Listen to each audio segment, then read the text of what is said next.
All right, there we go. Boom. Easy. Okay. And the Malcolm deck is ready. Okay, there we go. All right, sweet. We are live now. Hello, everybody. Welcome. Thank you for joining. Hello. Hello. Hello. Hello. What up? Welcome. Yeah. We are now live. We're gonna be jumping into a game soonish, in like a couple minutes. But first, what I want to do is I want to go around the table and kind of just introduce who is joining me for the stream today. So I'll just start with Philip. Hello, welcome. Thank you for joining. Hello. What are you running? Happy to be here. I am running an emoji list, emoji celebrant of bounty. It's just big blue and green stuff. I even have a companion, Karuga the macro sage, so we'll see how that goes. Okay, so it's big spells. Yes, Very nice. much cascade. I like it. Big cascade spells. I enjoy. All right, next up we got Zach. I remember. Hello. Hello. Welcome. Thank you for joining. What are you Yeah, I'm running? excited to be here.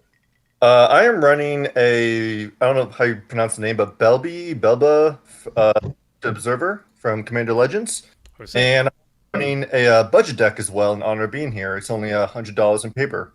So we'll see how it does.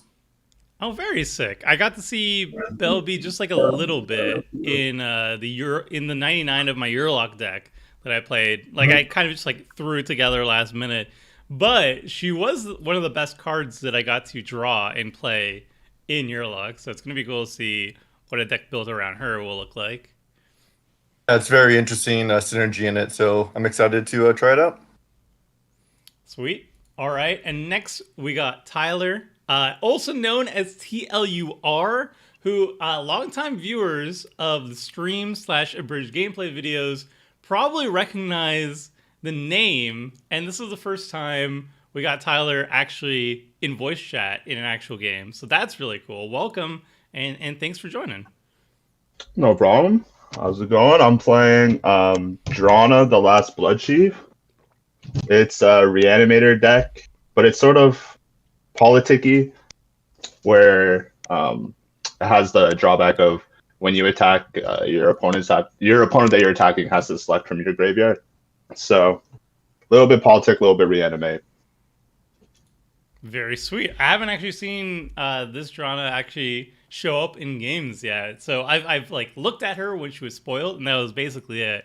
So I'm going in totally blind in terms of like what sort of style of play that would be. So that's gonna be really cool to see. I've played it a few times, and I'm still the only person I've seen run it. Yeah. Yeah, it's definitely not something you see every day for sure. So it's gonna be cool to see it actually perform today. And then hello everybody, hello stream. This is Tomer. I am running a $20 Malcolm and Breeches deck. It's piratey in a way. It's also kind of like spellslingery in a way. Definitely, you're running with what the budget allows. So there's going to be some weird choices here. But I just wanted to see how this $20 brew can actually hold up at like a regular-ish table. So we'll see. We'll see how that goes. I was inspired by like Afro's list from the Yearlock week, which I think was like 2 weeks ago. Also, I know Mudsta, somebody on Mudsta's stream or channel ran a similar deck to this, and this style of play has been seen around the internet before, and I wanted to give it a spin with like an extreme budget angle to see like how low of a budget can I take Malcolm and Breeches and make it still functional. So we'll see how that goes. And yeah, with the deck intro out of the way, if everybody's good, we'll jump into game one. Oh, I think I need to add everybody first, though. So let me add Tyler, I think I added you now. Zach, what's your Magic Online name? Same as this, Jufro10. Okay. Don't flag me, YouTube. And Philip? I'm Tarsmedic VS. So Um, Tarsmedic VS. could you just type that out in the Discord just in case I mess Sure. it up? Because I'm going to mess it up. Okay, perfect. Thanks.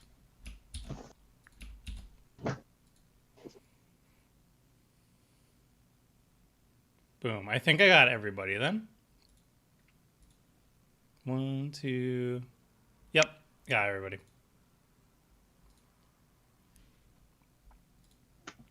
All right. Game is going up now.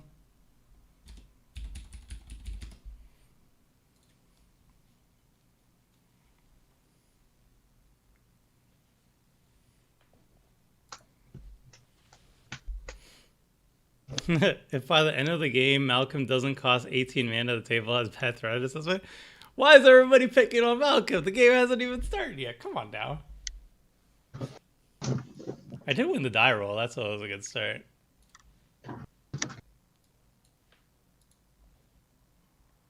Those ads, though. Are there ads on the stream? Oh, there are. I am going to disable those. 1 second.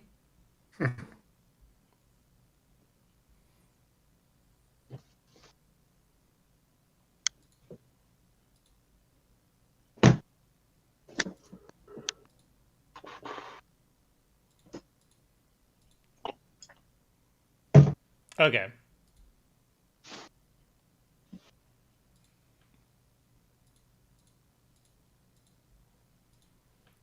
Chat, let me know if there are any ads still. Hopefully they should all be gone. Or maybe you'll need to refresh and then it'll be gone. But I turned monetization off. All right. Sorry about that. We are ready to go. And this is a keepable hand, you know? It has lands, it has spells. Can't complain. Lol, it flipped my commander to Karuga, but okay. Yeah. Yeah. We Oh, can well. restart real quick. Because you Yeah, you want wanna to... restart? No. Yeah. Let's just restart real quick. You can just like make a quick swapperoo, right? Okay.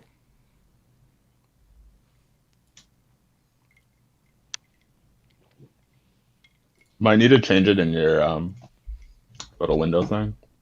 Yeah. So So I think it goes in Might the be like- sideboard, right? Yeah, it needs to be in the sideboard. Mm-hmm. so does it just go in the Okay, now does it just go in the commander section? I think so. And then when you get into the game, you can Oh, yeah, make then it your like- companion. It's been a You just while gotta make since sure I did it. you still just gotta make sure you have your regular commander selected as well. Oh. Okay, cool. I didn't have emoji in the commander section, that's why it happened. There we go. Okay, I'm ready now. Oh, apparently my screen isn't capturing all of the screen. That's also not great. 1 sec. Is my screen... maybe my screen's... Maybe I was doing a recording. 1 sec. No, it's... Huh.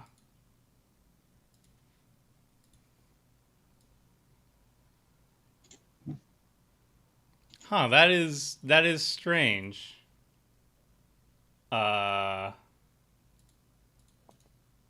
Properties. It should be 20. Oh.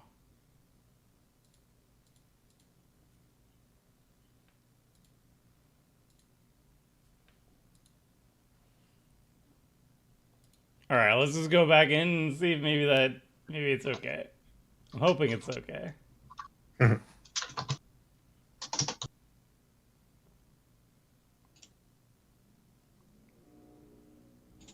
Yeah, that's weird. All right. I can't join the game for some reason. Oh. Yeah. Is your deck no longer commander legal? I don't know. Because you joined previously, right? Yup.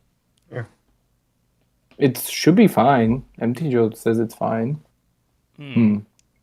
Confusing. Do you need one more card? Because it No. was in the commander or in the 99. I actually put a card in Oh, because of that, but the window is not available for me to click on. Don't know why. If we take a card out, maybe. is the button grayed out? Yeah, the button is drained out. I've had that before. I just had to restart the client.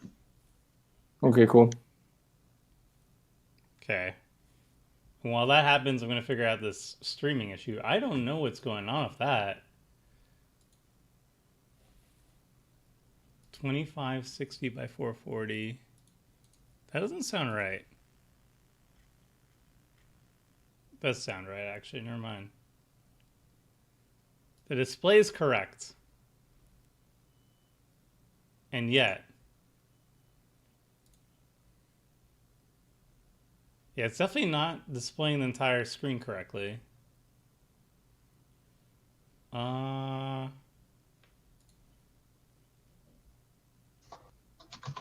Better start than usual.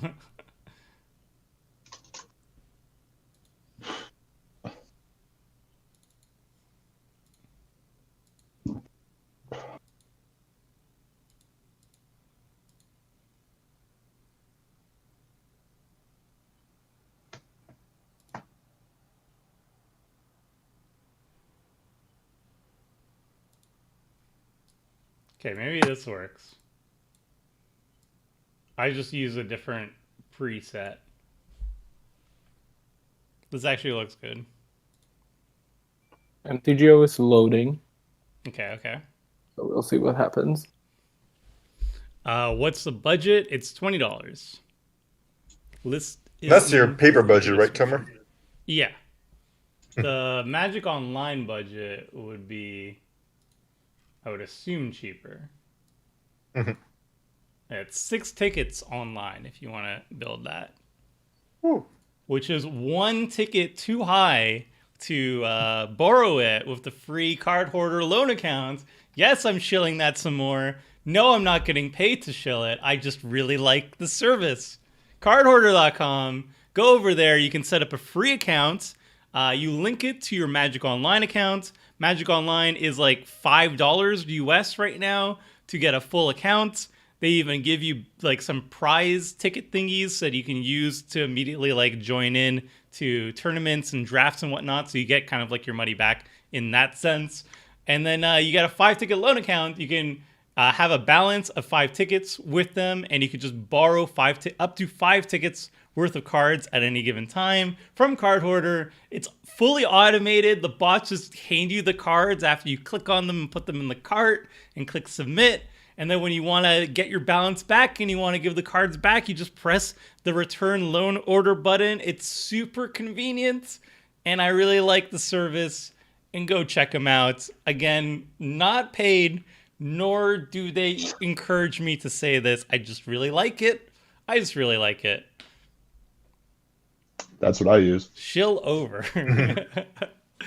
And it seems like the resolution's also good too. So we're all fixed.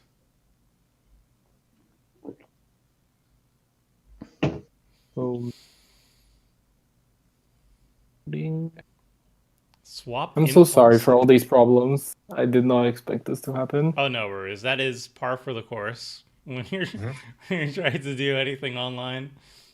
Apparently Impulse is expensive online. Why is that?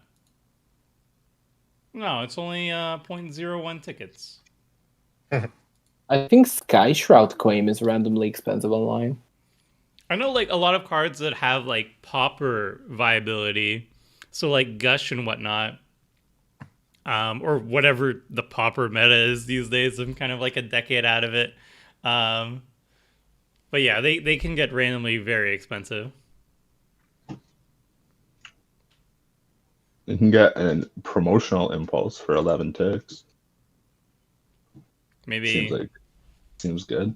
Yeah.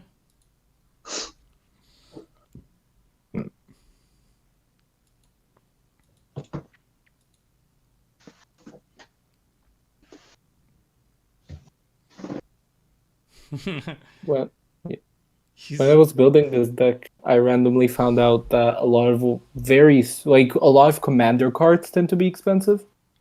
Like stuff that was only printed in decks. Recon. Oh Mhm. yeah, the Magic Online market is kind of wonky. Like if there's a card that you have to buy it through the store, you can't actually get it as a reward through drafts or tournaments or something like that. Then the card's gonna be really expensive. So like any commander that comes from commander precons, for example, usually are gonna be really expensive, unless they showed up in like treasure chests, which is like a special prize payout for Magic Online only. That will seed cards that you otherwise wouldn't be able to open up otherwise in Magic Online. But that's like a small Tomer, list. Tomer, Hmm.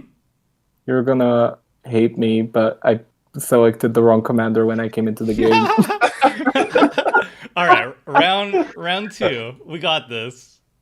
Third time's Oh, the charm. Okay. I Although, can't wait for it to be I'm so graded. sorry. no We're worries. good. Oh I've god. definitely been there. Oh, did I close out of? No, I didn't close out of it. Bell Borca though is also a commander that I kind of respect. Like it's kind of Okay, inconspicuous. now everything should work. Well, Belborg. Is That's, Belborg the It was Boros insane one when I that played like it. exiles things? it's like the Boros Oh, Outpost not Siege. Yeah, bad. it's Oh. just like very safe, steady card advantage. And like I don't know, Are we playing Belby again? I've seen there's Belby and the companions there. Karuga's there. Yes. Woohoo! We're all good. We're all seemingly good. Oh, this hand The is the first Snake hand I need Lady. to mull. Boo. Whatever. I One think land. this deck actually mulls really well because it's just like a pile of cheap cantrips. Do I believe in the heart of the cards that I would land on top? I mean, you That always seems like a bad believe. plan. I always just take the free mole. I think free mull is very tempting. It is. Like I'm gonna do it now. Like my hand is okay. Like I could. Oh. It seems really slow, and I think I could do better. Wow, this is really bad. My hand is pretty bad. I think I'll keep. But I have a Oh, actually, cycle wait, no, card. this is fine. Oh, okay, this hand's actually fine. My hand has 2 ramp spells. I'll keep. Yeah, this hand is pretty trashy, but like I have this deck is like filled with like these cantrip cards that kind of just any hand is gonna be decent. I really, really need a land. The quality of this video is terrible, like less than 480p. Whatever, I'm keeping it. If I draw one land, it's good. Let me know if that's an issue. Not, for a I lot of guess I'm people. not going to play this game. Oh, what did you go down to? What?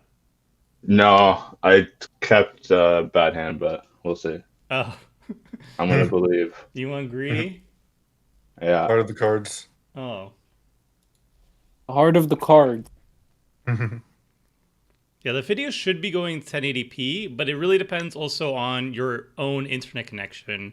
Like YouTube will just put it at a lower resolution if your internet connection is not doing too Oh, well. look at that. Did he get it? Swamp off the top. Dang, never didn't have it. Oh, I shouldn't have played that. Oh, well.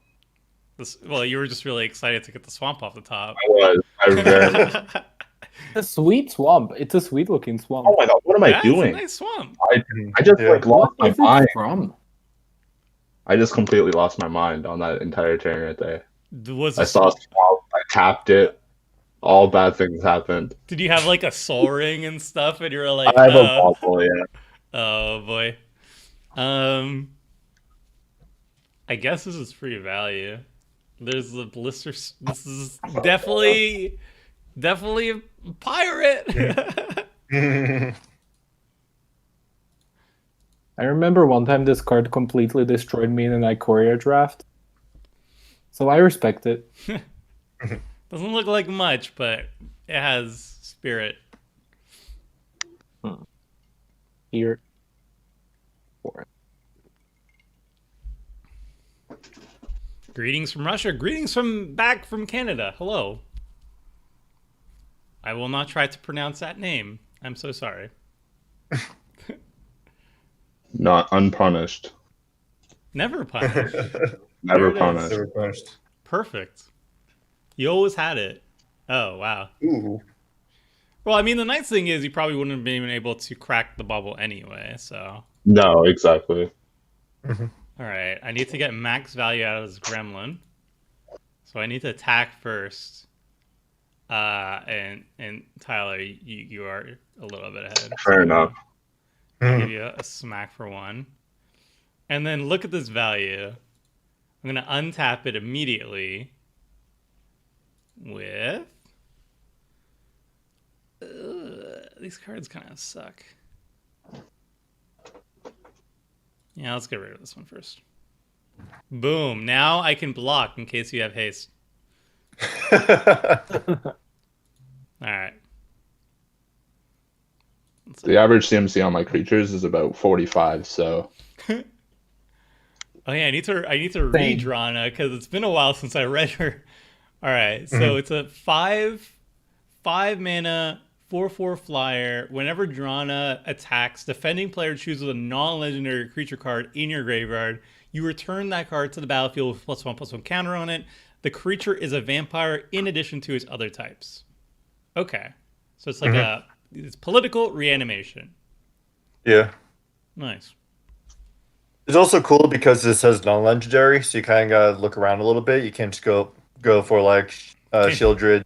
So you gotta kind of like look around a little bit more. I read that. I read Into that. Villisco. I'm sitting here very confused as to why my Kukusho wasn't coming out of the graveyard. Yeah, it is quite the restriction, right? Like if it was the other way around, like if it was only legendary creatures, it would actually be easier to build around because like there's so many things you could just like drop in. Mhm. Well, that's a cool restriction.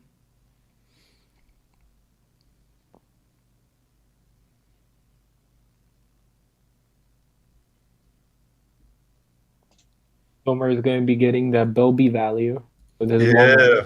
Yeah. How does this work? Oh, okay. So at the beginning of each player's post-combat main phase, that player adds 2 colorless for each opponent. Oh, wow. Okay, that's really good with the gremlin.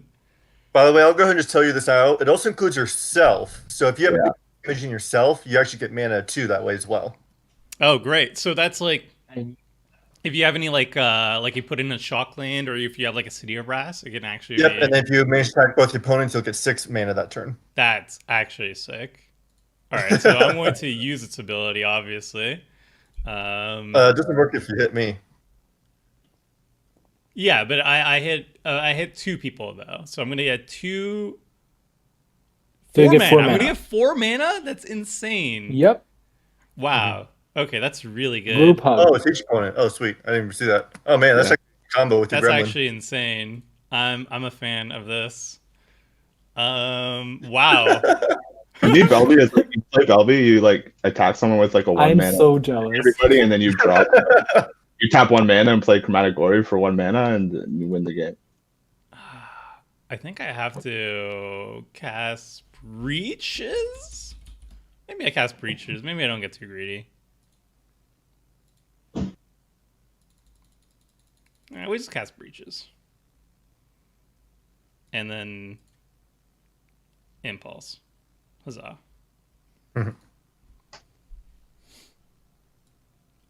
Interesting. Yoink.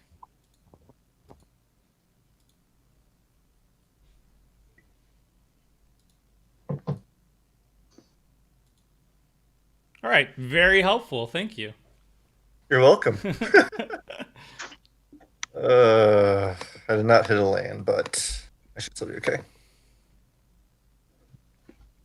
Mardu that's pretty Yeah, Shadow see, here we go. Here it Wow, comes. each opponent loses 1 life when it attacks. Yeah. Yep, that's how it works. Okay, I like the synergy here. Incoming Worm Coil. Right? No, this is budget. There's no worm coil. No worm coil. Some cheaper Eldrazi, but no like Kozilek or Ulamog or anything like that. So, no big worries. I feel like we should be more worried about the ultra budget person over here. Pay no mind. So Zach, you said your budget was $100 for this deck? Yep. So I have a non-budget deck that's like $400 or $500 in paper, but still fairly cheap online. But when I got invited to play this game, I decided to try and make it into a budget version because you were telling me you were doing your own budget. So I brought it all the way down to $100 paper budget. So it's literally 100 on the dot. Things like 102 cents, but it is $100 budget paper. Oh, sick! This will. I'm eager to see the deck list afterwards because that might be useful for maybe a future Belby brew of my own. Yeah.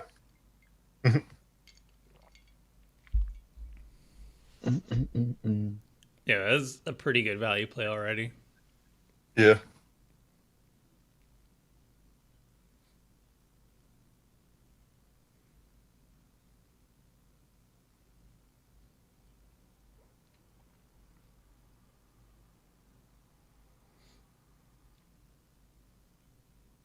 Oh, my chat disconnected weirdly enough, so I'm back and I'm just catching up on the latest messages.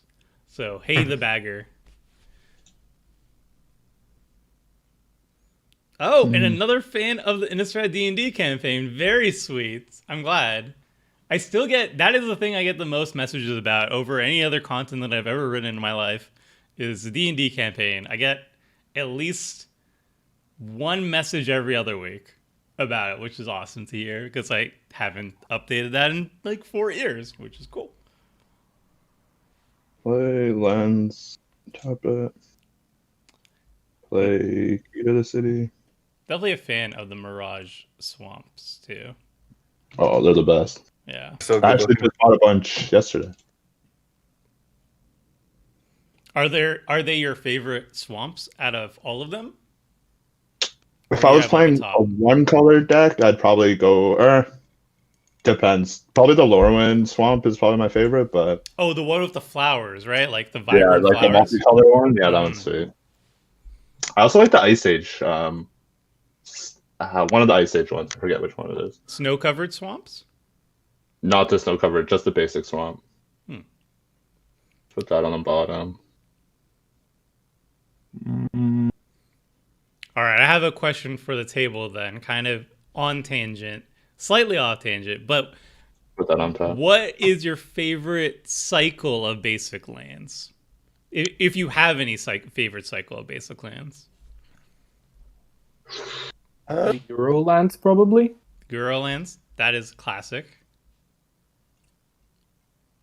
I don't really have a favorite cycle. I really like the original Snowlands from Ice Age set. Those were always really cool, even though the snow-covered lands are busted. But Fair. I just thought it was a cool idea, and they all look cool as well. Oh man, it's tough. I would go with probably Mirage or Urza Saga, probably. Mm-hmm. What about you, Tomer?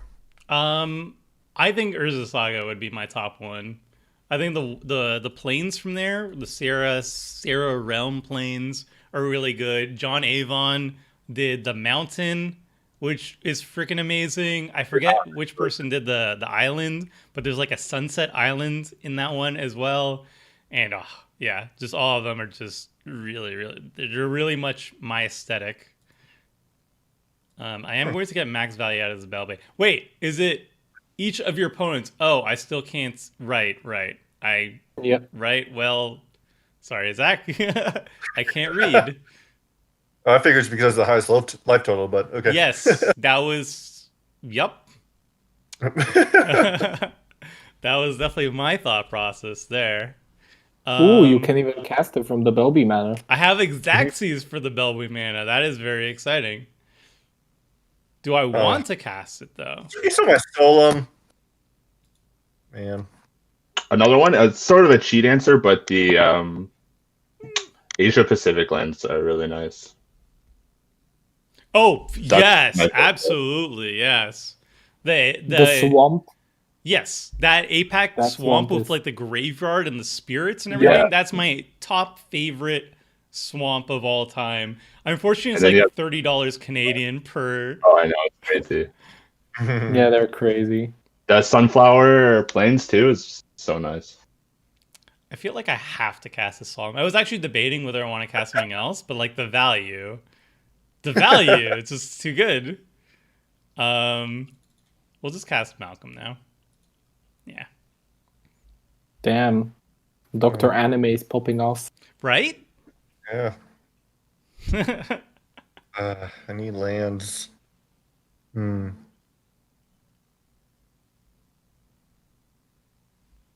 Okay, another land question, just because like now lands are the focal point in my brain.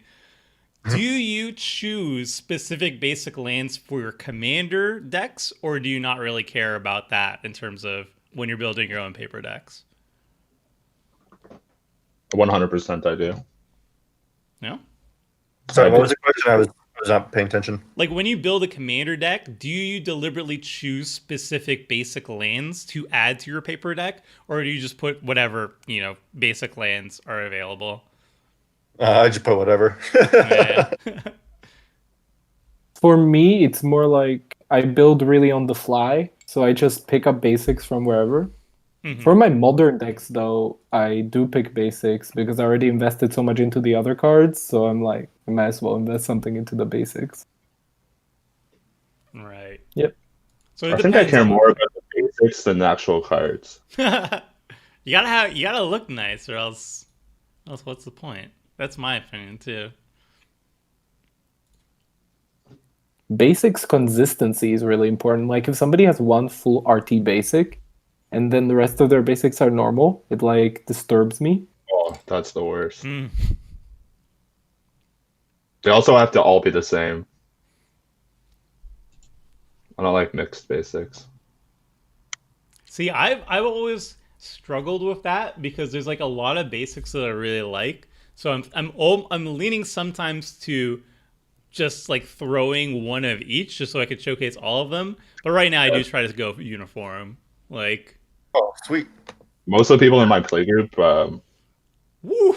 go for That's all a different oak.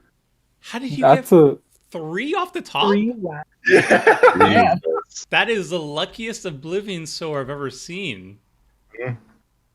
what? Wow. It's okay. That's insane. Sorry to cut you off. I was just shocked. Wow.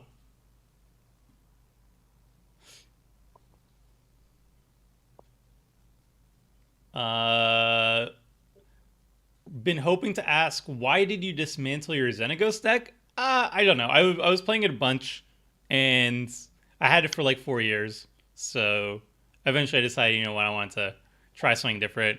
And I turned it into Gargos and now Perforos. So I think it worked out well. But like, I have nothing against Xenagos. I really like the deck. I wanted to mix it up. Spin the wheel. Emoti. Sure. Oh, you can finally get rid of that Solemn. Hmm. Let Resonated. me draw a card. Good, good.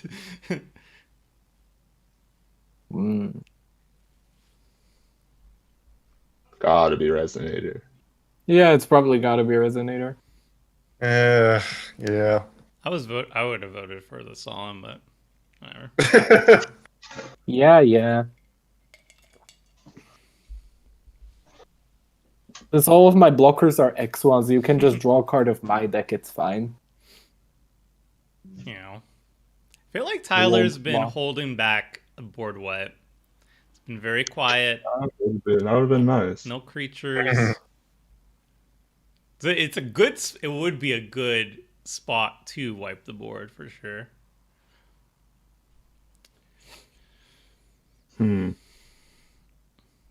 Enjoying Perforos more? Personally, right now, I am. It's just a different style of play, but I don't think Perforos is necessarily better than Xenagos. It's just different. It's more explosive, more like all in, but it's up to you. I like both. Hey, Tomer, do you think a black-green elf ball EDH deck could be built on a budget? I feel like Zach building maybe like black green elf ball on by Belbay is like kind of interesting. You know, elves are kind of can go low, but there's also like the new Kaldheim Golgari elf tribal lord is really cool too. I don't know. I think it's definitely doable. Yeah. Commander Legends had a whole bunch of really good Golgari elves that are very cheap. That can bolster that. So yeah. Let's just do this, I guess. Abhorrent Overlord. That's a good one.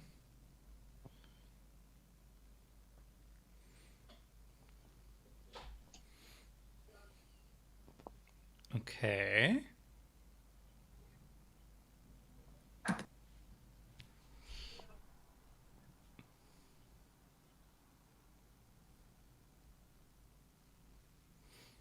Okay. Um, I'm just gonna attack and see where this turn goes. Let's start with the gremlin. I will block, so don't attack me. I'm going to attack in a way that hopefully nobody will block. Actually, you could block the Solemn. That's great. Oh. 1, 2, 3, 4. Yeah, okay.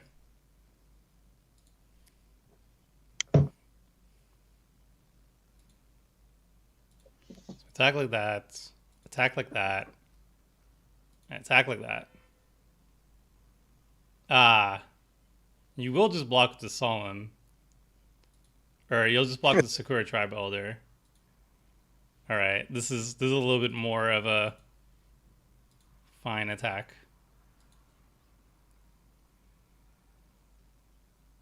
No, Tomer, I'll be friendly. I don't need to be There, friendly. have your card. I think I might have this game right now. Really? Yeah.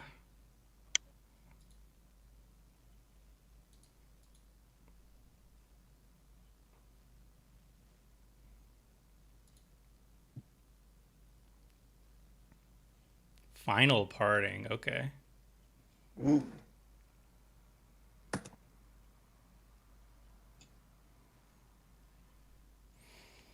Okay.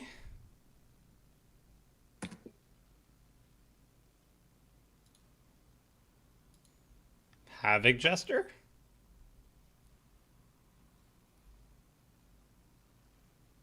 Mm. Well, I think I know what's happening. Yup. Yep. Volatile Just- Claws. Just after treasure, right?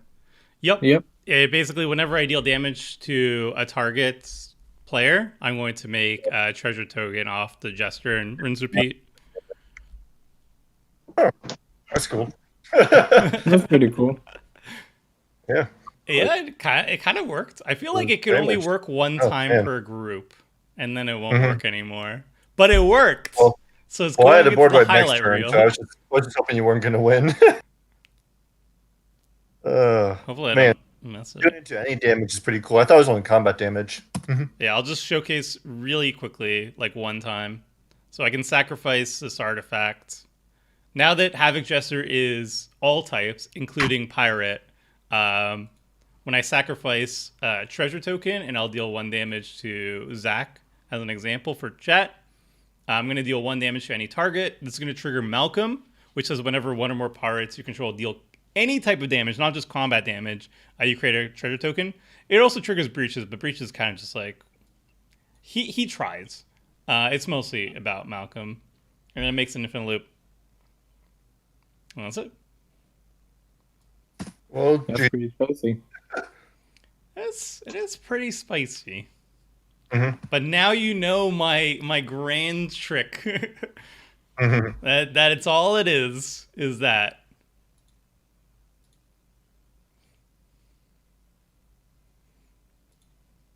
All right. I'm assuming everybody's good for game 2. Yep.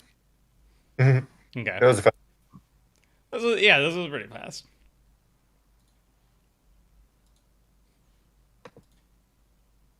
All right, game is up. Game 2. The life expectancy of Malcolm is probably going to go way lower this time.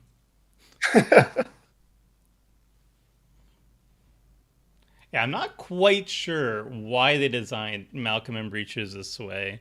If they just made combat damage, then I guess they would be a lot less. They would be a lot less degenerate, but they'd still be interesting commanders in terms of pirate tribal, I think. So I'm not quite sure. Yeah, but there's also like not really many synergies of pirates doing damage outside of combat in the first place. Like I guess you got like Fanatical Firebrand or whatnot, but There's like the Lightning Rig crew, which was an uncommon, which like it taps, deals 1 damage to each opponent, and then untaps if you cast a pirate spell. So that's like the I only think it's one. in Legends.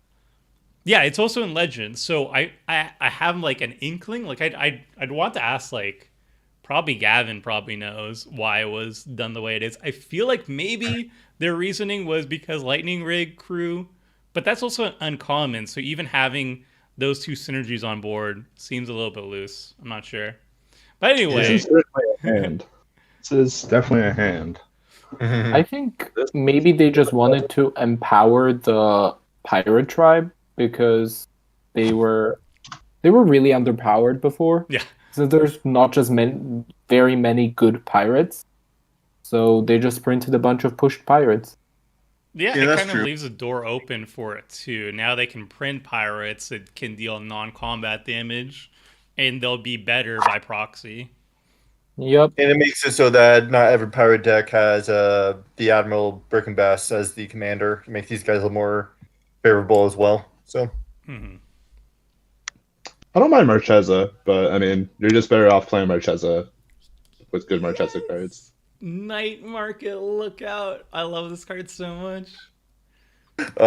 All-Star. It's the best crewer of vehicles. I will not hear otherwise. This is like my favorite card in like my Makar deck, which is just so fun. Just like crew smugglers copter and just drain everybody.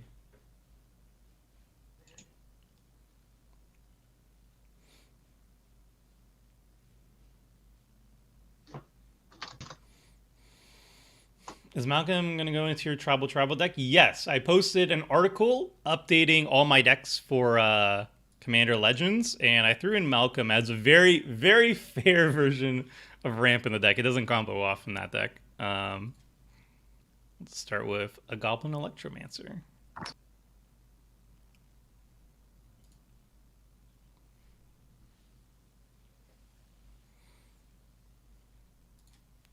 Oh, I have a question for the table from chat. What tribes do you guys want more support for? I want more Orc Tribal. Hmm. I have a Orc Tribal commander deck, and it is very bad.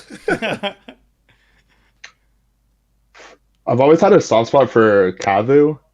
For some reason, the card I can think of most of, I don't even know. For some reason, when I think of Magic when I was younger, Flame Tongue Kavu is the card that Oh. sticks out to me. Limited Mhm. All-Star. That was like That's cool. that set the bar for like busted, uncommon, and limited. I never And I played tried- during that, but I tried to play it with Morphon or something like that, but they're not good. Might as well be playing Kithkin. even Wolf. Oof. Kithkin got a win. Okay, Kithkin did it's get better. a win one time. Mhm. I'd probably choose Kithkin actually because I feel like it's a pretty interesting mono white tribe. Hmm. So I think they could print a bunch of interesting Kithkin, but well, I don't think that Return to Lorwyn is particularly likely now that we have Eldraine. Yeah. So Yeah. I was actually gonna just say the exact same thing. Is like my crackpot theory is like any plans they had for Lorwyn return was just like re-salvaged in Eldraine. Like what was it like? I don't even remember. I don't even remember the mechanic where it's like you pay 3 of the same colored mana, it becomes stronger. It's like Adamant? Adamant. I feel Adamant? like they were like, we want to do Chroma again, but we just did Devotion, which is good, which is like good version of Chroma. So let's come up with something new. Okay, it's gonna be Adamant, and like, yeah, every single issue they had that they stated with Lorwyn, they kind of like redid and overhauled in Eldraine, I feel like.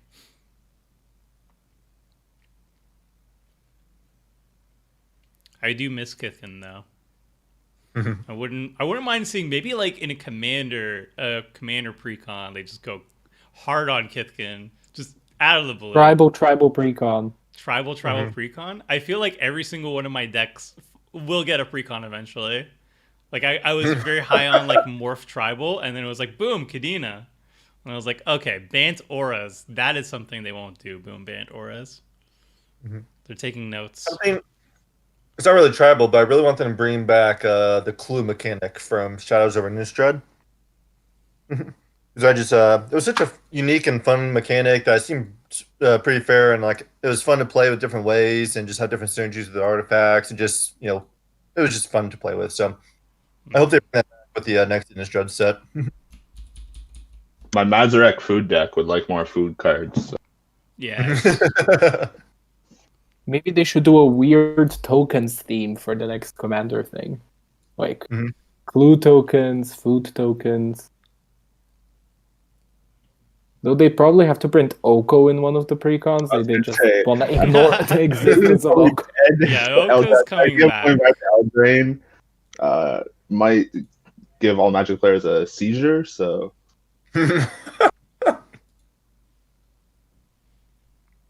Oko 2, stronger than Oko. We heard you food tokens. Oh no. Whenever you crack a food token, give him +2 loyalty counters. I'm not going to attack. I'm just going to be friends at the table. Oh, I could have made mana. Yeah, that's what I was... Whatever. I didn't... Right. Dang. Everybody always forgets. Yeah, I totally forgot. I could have attacked and then played the Prismatic Lens for free, and then I could have actually cast things. Huh. Well, probably going to make the mistake again anyway. My hand is not good. All right. Quick, attack him.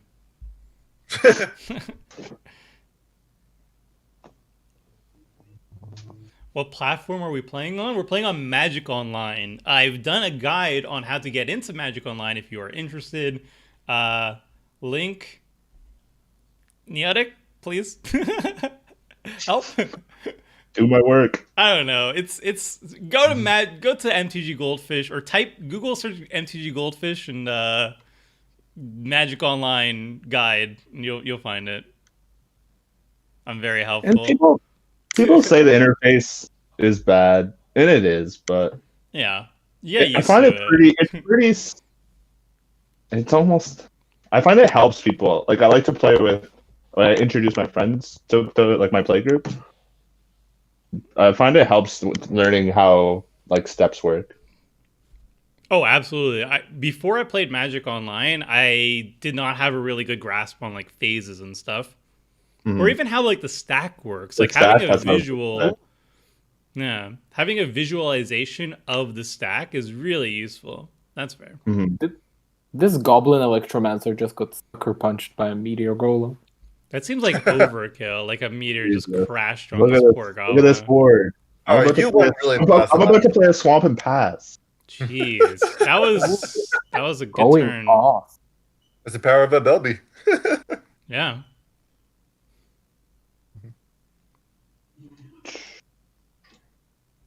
Let's do this. Thanks, Neotic. You're the best. Oh my god. I drew 2 lands.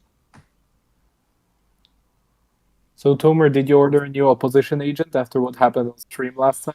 I have not ordered it yet, because like I'm not even in a big hurry to put it into my deck. The only deck I'd put it into is my Toshiro deck, and I feel like it would generate too much salt for me to even bother with it in there.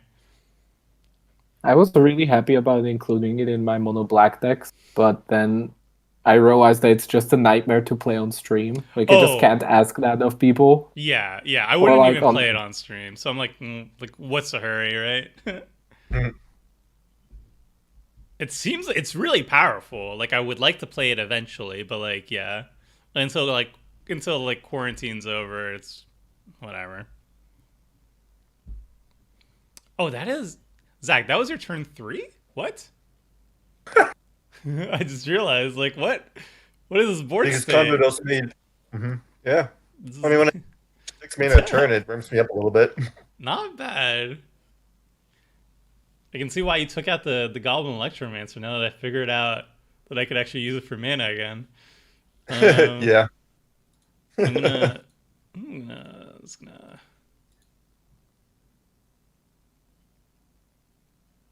Yeah, we're just gonna do this. Keep up one blue. Spicy. Mm-hmm. Respect the spell pierce. You gotta. I did have it last game. In my play group, we have a player who just loves getting people with like random counter spells that people don't expect. Like Manatize, Manita, yes. Oil. Lapse of Certainty. Yeah. I never went as deep as Lapse of Certainty, but like I do make it a point to run Manatize in a lot of my white non-blue decks, just because it's such a great gotcha card.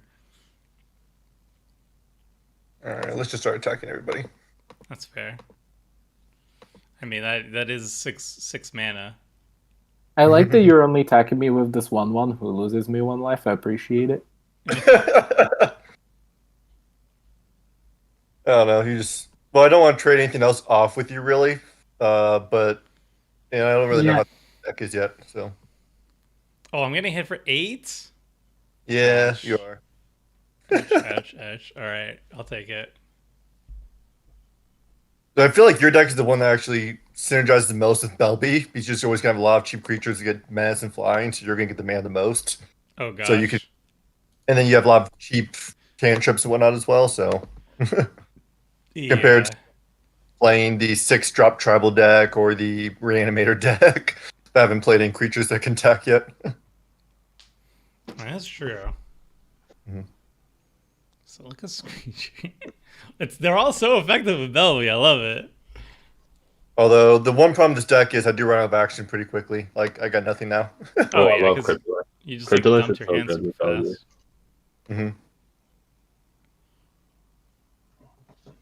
So please don't have a board wipe. I don't mind the board wipe. I just get to cascade again. Mm. used to- I would love a board wipe. I wouldn't My mind first a board wipe either. My first commander was Maelstrom Wonder, and now I remember why I loved it so much. At one point, you're just asking people to kill it. You're like, kill it. Right. I'd like to double cascade again, please. Steven asks, is there a list for the Belby deck? Ooh, yeah. Let me see if I can pull it up. Do I play this? It's actually on MTG Goldfish. It's under my account on there. So Oh, sick. I'll just do this. What are you guys feeling with the Kaldheim preview so far? That's a good question. Leaks or non-leaks? I guess we'll start with non-leaks. I don't want to get content creators mad at me, so Yeah. Because some of the... Before the leaks, I was, like, excited. Now I'm, like, waiting to see what happens. right. But the gods seem really cool. I really like the idea of gods that don't, like... That aren't indestructible, but gain some sort of indestructibility when you equip them to themselves. I think that's cool. Yeah, I didn't think about that. Where Halvar, if you equip the sword to Halvar, then he would not, permanently die. Yeah, I'm not sure. I mean, there's not really been much yet. Again, Halvar seems pretty cool. If you do include the leaks, I would be really excited for it because I've been wanting to return to oh boy. Yeah. A return to Phyrexia for a while, but very least the new commander, the new gods seem pretty sweet. So, oh boy, The first cascade. Oh my goodness, and it's a meteor golem. yeah. Please don't keep destroying my stuff. I got nothing left. I'm empty-handed. That's kind of valid. I'll just get rid of breaches. Oh, all right.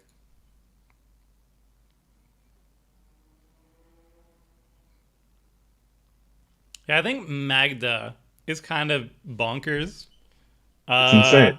I wouldn't have worded her that way. I feel like she's going to be strongest in a deck that is like not a dwarf deck. Yeah, well, Mhm. I'm gonna put it in my tribal list, so I'm gonna love it. But yeah, she seems really strong. Like she's gonna be insane with dwarves. Yeah. Realm My, Walker is probably my favorite card. the first thing I was asking myself with her is that I don't know how many good dwarves are there, and then like is there enough treasure creation in red except for Brass's bounty? Darkside. I mean, yeah, Dockside. Mhm. See, they need to reprint Dockside. Dockside is way too expensive. Toxide is kind of insane.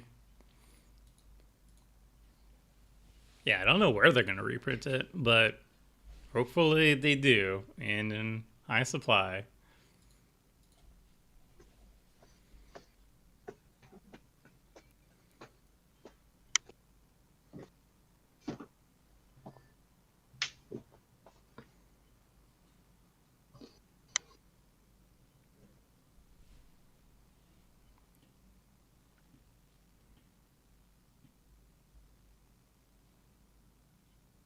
No attacks.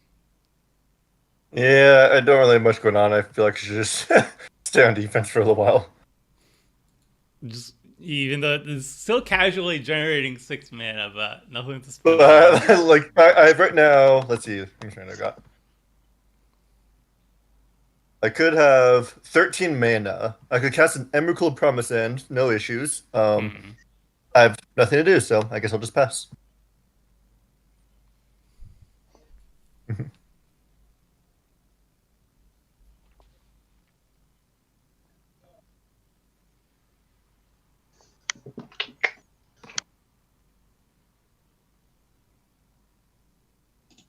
I forever have Emrakul associated with with one Canadian Highlander podcast story, North 100, where I think it was Jeremy talked about a story about how he created a combo out of Caracas, Emrakul, and Prophet of Krufix, where he'd cast Emrakul, take his opponent's turn. On his turn, untap, bounce Emrakul back to his hand with Caracas, recast Emrakul, and he'd like Mindslave or lock his opponent. Ooh. Right, because you just keep doing it before the opponent can take an extra turn. Yep. Well, the opponent never takes another game action, and you have all their turns. So the only issue is that 2 cards out of that combo are banned in Commander, so you can't actually do them. Right, yeah, Caracas has been Mhm. banned for as long as I've And known. Prophet. Oh yeah, Prophet too. Trevor, I just sent the link for this deck list in the chat if you want to share with everybody else. One sec.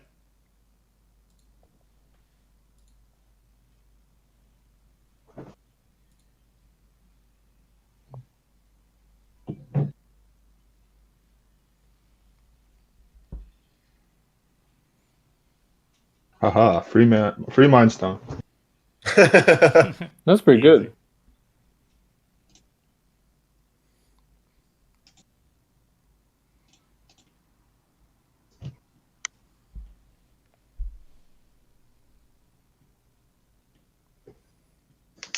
We're not dead yet, so this has gone well. I'm getting there. Uh, Oh, just gonna pay some life. Don't mind me.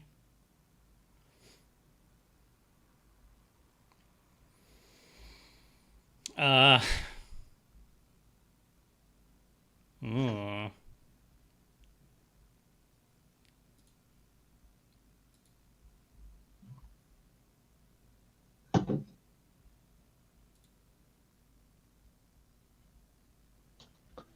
Just leaving 6 mana up. Not even 6/8. Mhm. Yeah, that's a lot of mana. Flash Cascade. What's that Flash Cascade spell? Oh, I forget the name of it.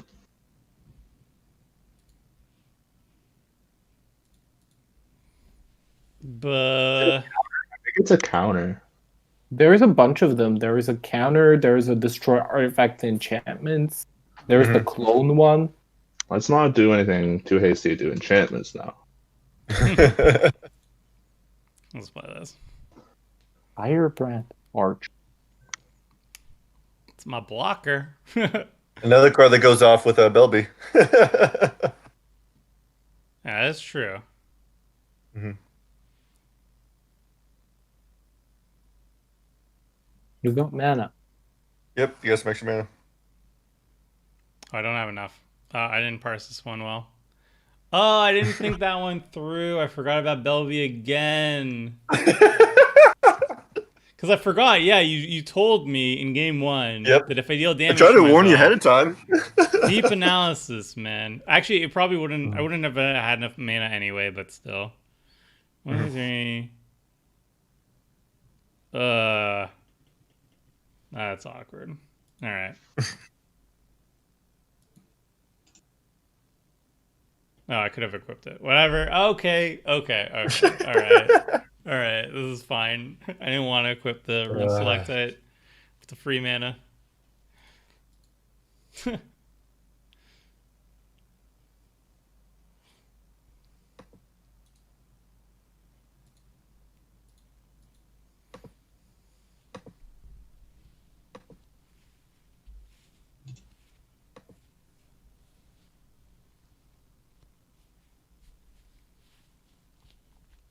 Yeah, golden treasure is one of them can requires you to tap it to activate. The other one does not. I think it's like purely flavor for when they use it, because otherwise it's like pretty redundant. I think they prefer to use treasure because gold interacts kind of unfavorably with improvise. Because then you can tap all your gold to improvise something out, and then you can sack it to get the colored mana. Mm-hmm. So supposedly that's why they created specifically gold as treasure in Ixalan and gave it the tap ability, so it wouldn't interact in that kind of weird way. Sure. Discarding card. Mhm. One card. Ooh. Oh, really good with waste Waste not. not value. Yeah.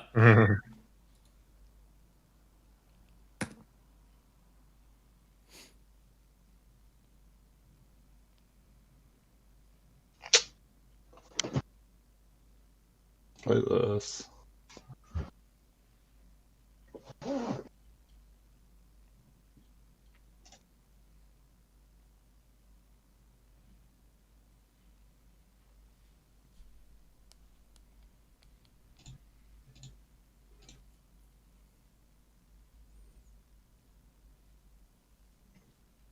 More discarding of value. cards.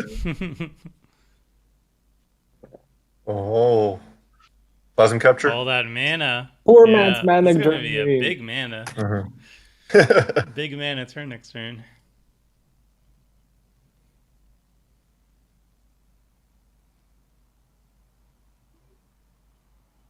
Rude. I know. I'm Right. sorry.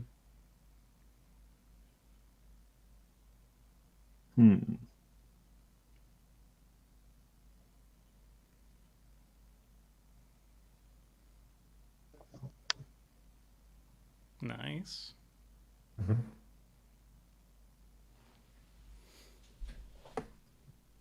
Oh, sorry.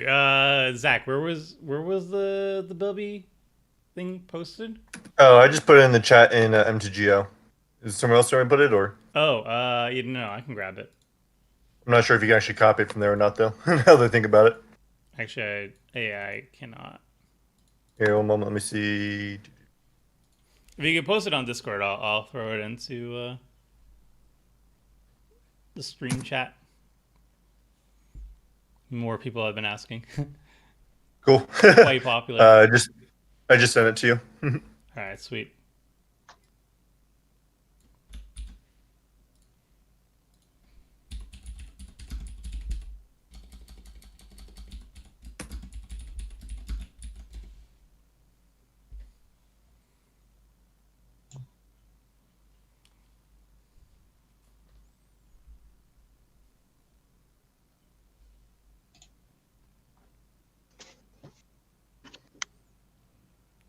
Hey, Summer, do you think green X decks in EDH should run Veil of Summer all the time? Me personally, if I don't have a budget restriction, I put Veil of Summer in most of my green decks. Yeah, I think there's enough like black or blue decks out there that it's going to be either a cantrip or like an insane blowout. So yeah, I would run it. Yeah, I agree. It's weird to like think about like all these like color hoser cards in Commander, but I feel like in a multiplayer format where there's three opponents, odds are the card like your color hoser cards are going to be relevant. Like I know a lot of people in red run like Pyroblast and stuff to protect their combos or just deal with red permanents, and I don't think that's wrong. And then Veil of Summer is like two colors, which is even better. Yeah.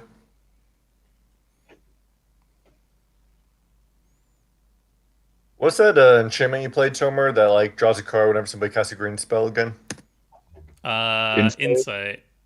Insight. Okay. It was a very good budget Remember my inclusion. Bears all that? Oh, yo, shut up Bears as well. What a fun day. I think I'm gonna feed the Eldest for Barn. Yeah. I think that is what I'm gonna be doing here.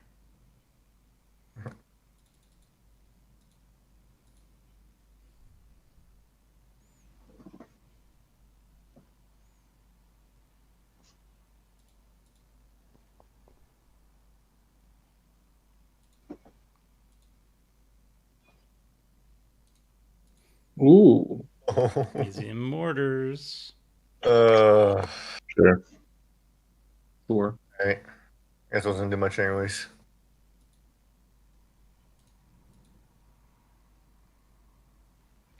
Wonder if I still get the mana off Belbay. Probably not, right? You don't. No, it doesn't trigger into a second main phase. Well, now I'm sad. I guess I could have waited until second main phase. But then I'd have to Well, you cast would have had to something. cast. Yeah. Yeah, you would have had to cast something else. Although you would have gotten on mana reuse, so you had to cast the same spell, and you would have probably gotten it all back. Oh well. Yep.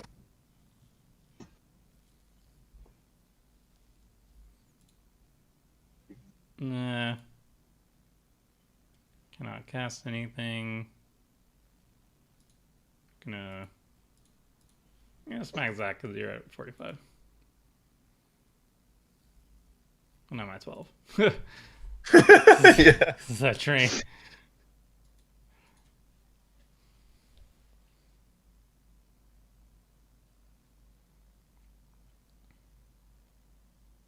Oh my god.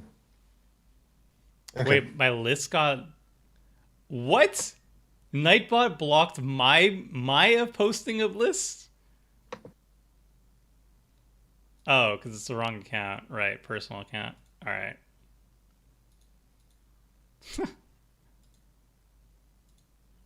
Well, I don't know why it signed me out of the MCG Goldfish account. That's so strange.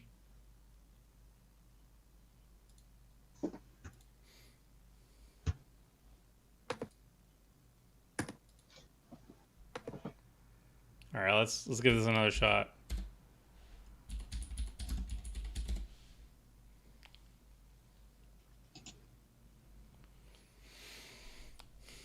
So many options.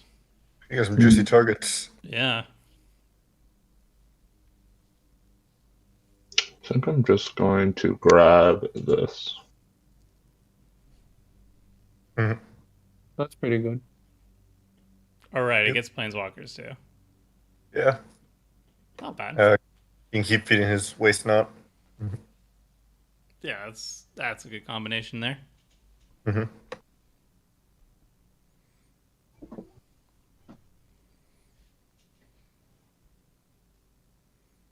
Haha, joke's on you. I got no card to discard anyways. But still lose life. I guess that's Yeah, really but matter. he doesn't gain waste on value. That Bellevue though. hmm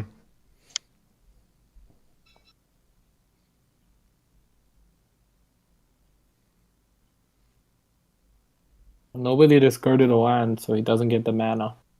hmm I actually I wanted the zombie. It's a sword You're target. welcome. hmm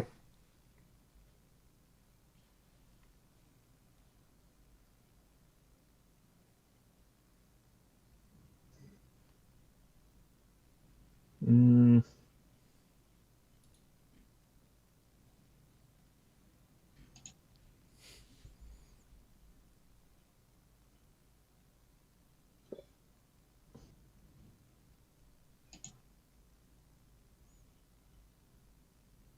Oh, okay.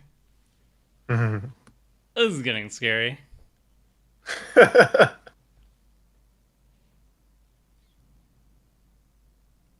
What does Kosopet do? um, when something enters the graveyard from the battlefield, I draw and lose life. It's not May though. It's not. Yeah, you could draw yourself to death. Or With just kill it. yourself from life loss. Yeah. Mhm.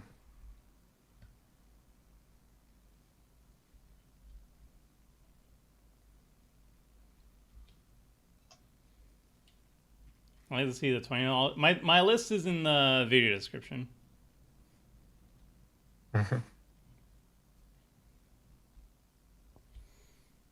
Ooh.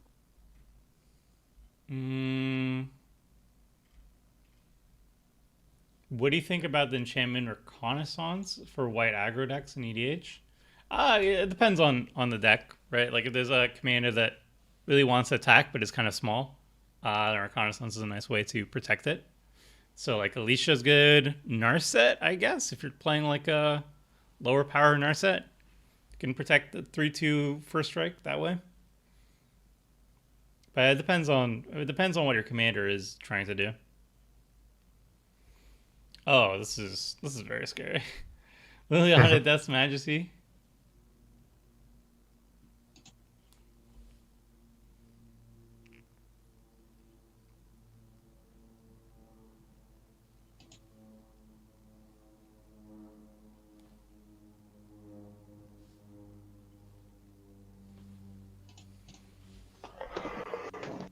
Ooh.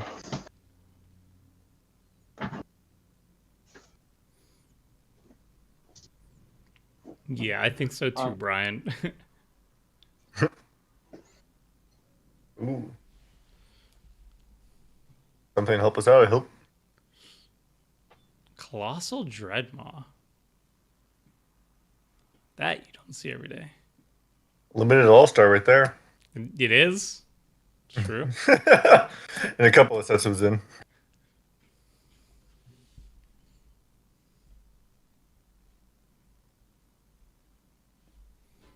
There seems to be a Revealing lot of Eluvian Primordial. seems to be a lot of spells in the graveyard. Seems like value. All I can do is mass diminish and turn them into creatures into 1/1s. Does not seem great. All I have is a rampant growth.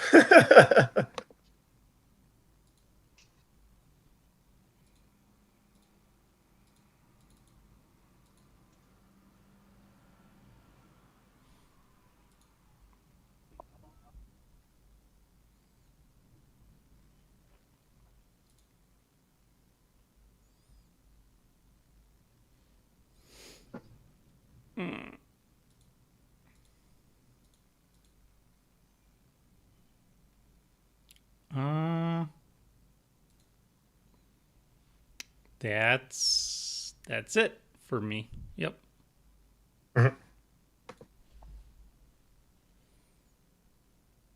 We are getting low to the drain though.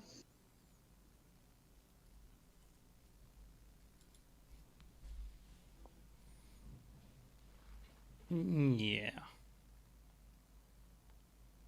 Oh right, I keep forgetting about Belby. All right, well, I guess I equip this. I don't know.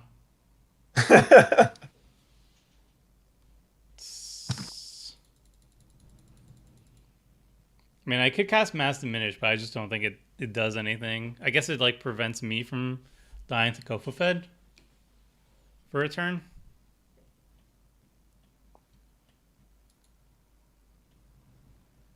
I'm not attacking you this turn. It's so weird that this archer does not have reach. I thought that's kind of like a thing with archers. Yeah. Only the Eldraine Mythic one has reach. It used to be a thing that archers had reach. I know like there's a bunch of random like green ones. I guess maybe it's because they're green.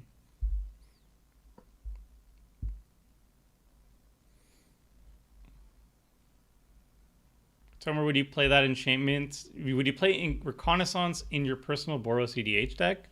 I don't have a Boros EDH deck that would run it, no.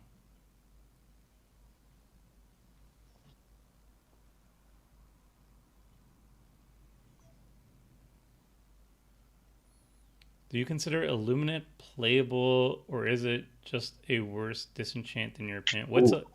What's Illuminate? Ulamog's Crusher. Now that is a limited all-star. Yes. Not the best right now, though. No, if I had haste, maybe. Well, or we could be friends, right? Mm-hmm. All right, cool. Because I feel like I could just kill you in the next turn with all my draining effects. Yeah, I think I'm getting there. I'm getting to that Yeah. point where it's getting kind of low for me. Yeah, but I'll just back off for now. Hopefully, you can draw something to help us out with the Lilianas. Mm-hmm. That is where this deck started, as a Liliana tribal deck. Ooh, that's fun. How many Lilianas are you running? At one point it was like 5 or 6 or something like that. Nice. How many Lilianas are there? That's the question. I believe 8. There's a lot. Mm-hmm.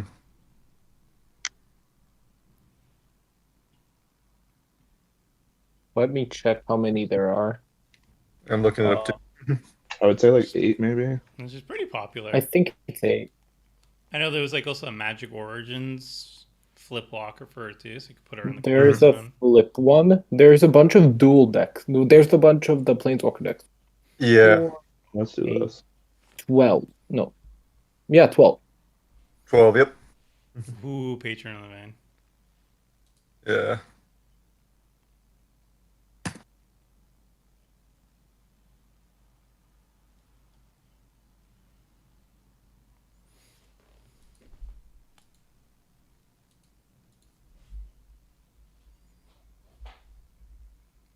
Illuminate is red, kicker blue.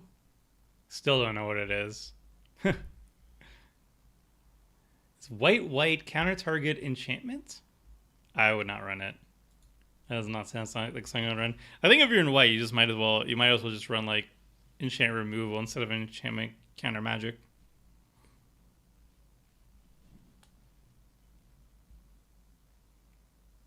What's your guys' favorite art from this year? Okay, that's an interesting question.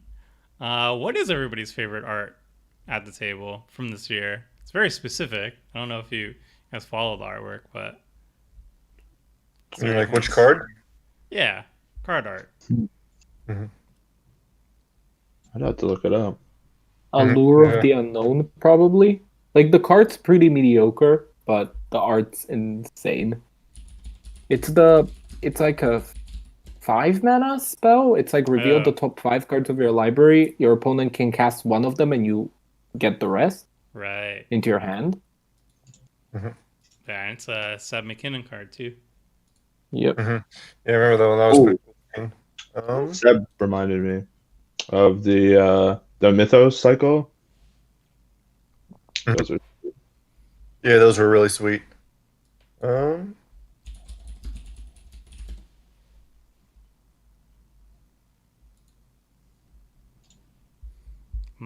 one has to be probably like Soul Shatter from Wiley Beckert. She's like new in terms of like magic artists. And I don't know what set she started working on, but I started noticing her artwork for like Throne of Eldraine showcase artworks. And Zendikar Rising, she had like Soul Shatter, which is really sick, and I like it a lot in Tashiro as well. So We also had Thwart the Grave, which is like a limited spell that reanimates one of the party members and another creature. Mhm. Pretty cool.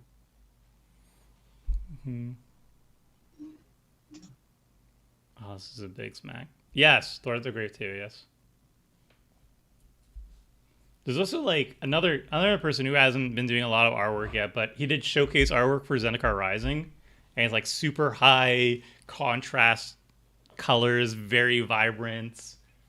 Well, it's like He did okay. Omnath showcase, I think. He did Omnath showcase. I think so. If we mean the same person, I think it's him. I'm thinking about like, did he do the Omnath showcase? I'm checking. Maybe. Oh, why is it asking me? Weird. Okay, sorry.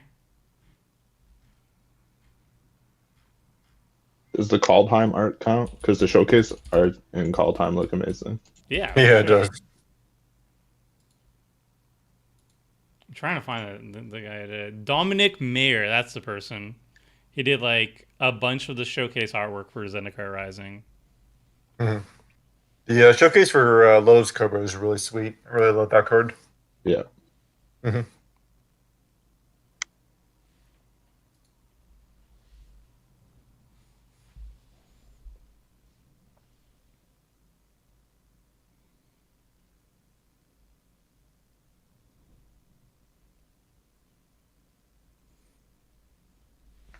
This is a pretty impressive board state. This is like an Rise.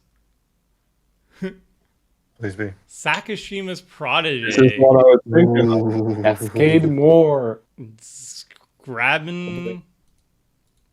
I think this is the first time I've seen Sakashima's Prodigy actually cast, so this is some spice.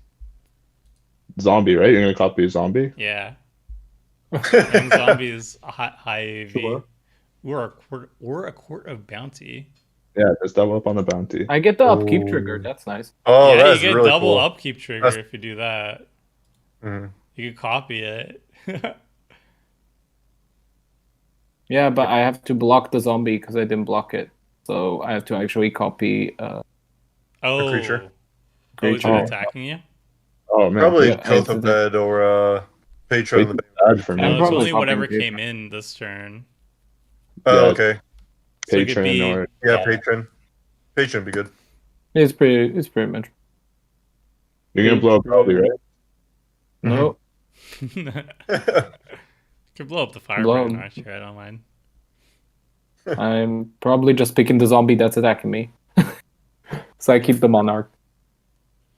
Because we're out of blocks, I think. Because I didn't declare any blockers. I mean, I didn't think about that. as well. Oh, yeah. You cast it step too late. Yep. Okay, tell me, what do you think the Foretell keyword will do in Kaldheim? It's going to exile a card from your hand, probably the Foretell card, and then you'll probably get it back and cast it for free on a later turn. That's what I'm assuming it's going to do. But I don't know. Well, what do you guys think it's going to be? The Foretell mechanic, have you seen it? It showed, they teased it with the Azorius Commander from the Precon. I think it's like suspend. Yeah. Because it's like... And it will be like 3 or something. Every time. I don't know why, but it just reminds me of the forecast ability back from the original Ravnica set, which I doubt they're going to make it similar to because that wasn't that good of an ability. But this kind of what you were saying too, Tom, how it reminded me of that like exile from your hand, like beginning your upkeep or something like that. Yeah, I expect it to be like maybe like a fixed suspend, maybe with a Foretell, maybe like an immediate effect like Foretell does. Like when you exile it, you get like a little mini thing going on. Mm-hmm. But oof, it's waste not. More zombies. Yeah.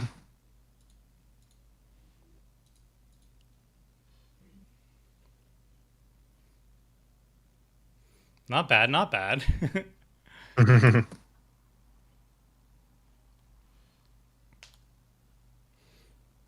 I expect the foretell mechanic is not going to be very good, but in Commander, I mean, it's going to be probably good in like limited and whatnot. But the new Azorius Commander that does uh, the whole forecast benefit thing is probably going to be like super overpowered to compensate. Just like how like Cadino is like super overpowered to kind of carry Morph, which is like by itself kind of bad. Mhm. Or Gavi. I know Neotic pointed that out to me first before I did like a little preview video on it.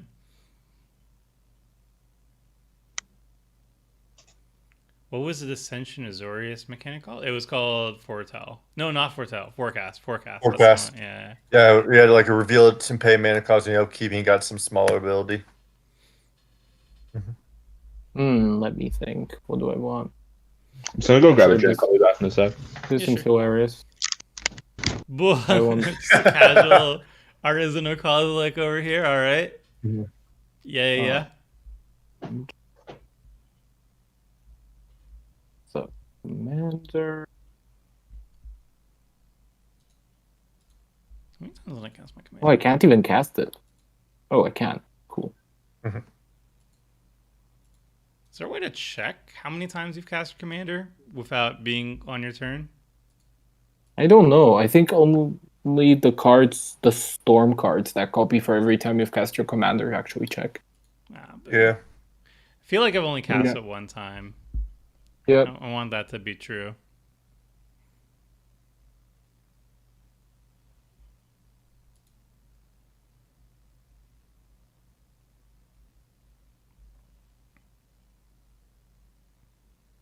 Be right back.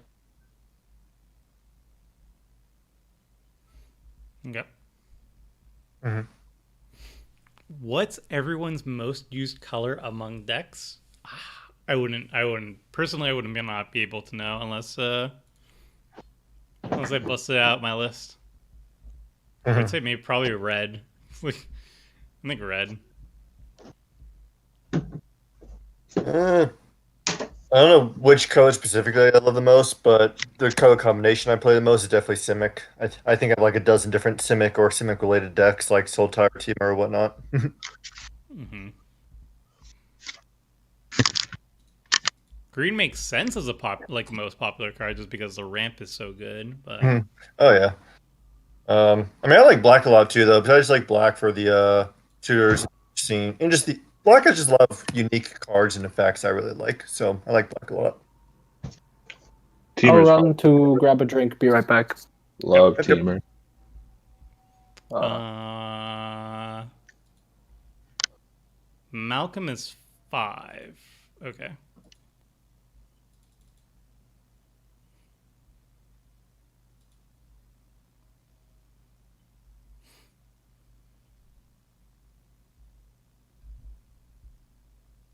Hey, good evening, Wendigo. Happy New Year's. Do you think Richard will play the Squirrel Tribal deck with the new? No I have doubt. gotten so many messages before Caldheim came out for me to play Squirrel Tribal. There's one person who's very adamant about seeing Squirrel Tribal play it on Commander Clash. So if Richard doesn't do it, it definitely will be me who does it. So I feel like Richard's got to do it though. We're just the king of the janky travel decks. yeah, I would give it to him first. What if he, for some reason, passes upon it?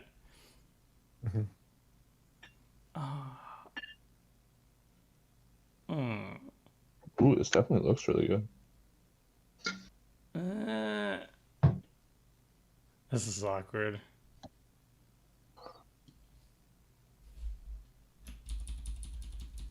I got a bunch of beers from this local brewery for Christmas. They're all pretty good. Nice.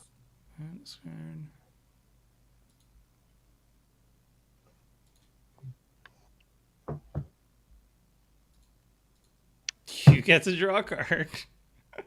Thank you.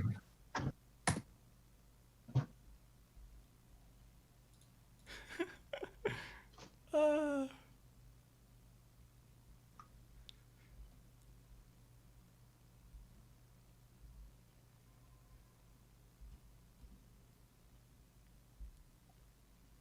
oh. Okay. Yep.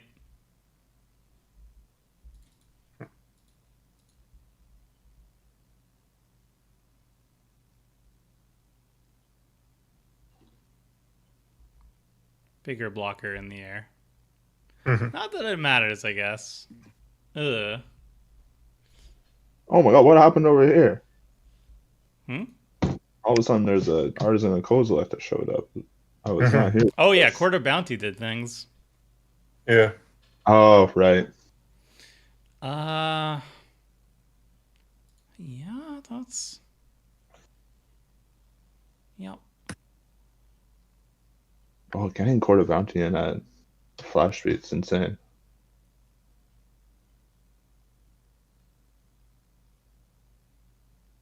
Yeah, it's like one of the more high value cascade targets in the deck.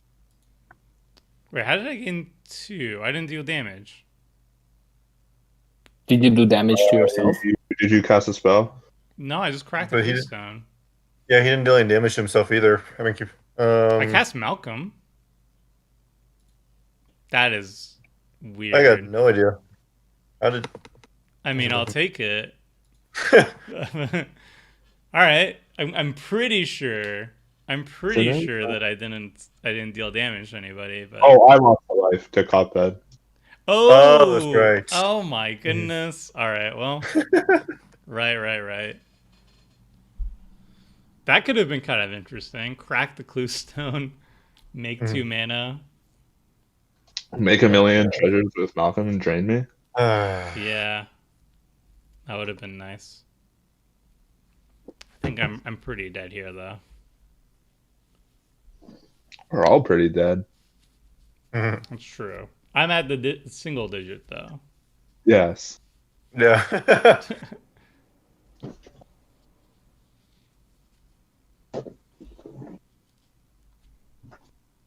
Temple of the False God in Ashaya? I think Temple of the False God would be good in Ashaya, yes.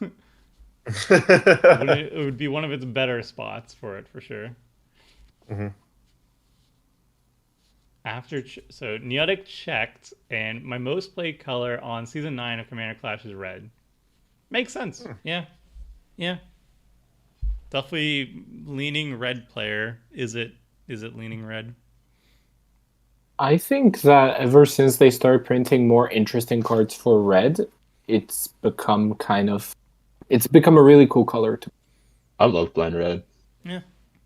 like. Especially with all the Stolen. new mana doublers. Or not mana doublers, damage doublers. Yeah, Fire Emancipation's kind of also insane. The damage tripler, and it doesn't even affect you. It just affects your opponents.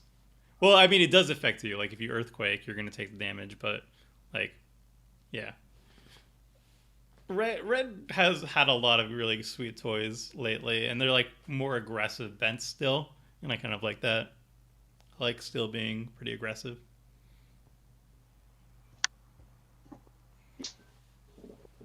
Oh, what are all these lands? Oblivion Solar value if somebody played it.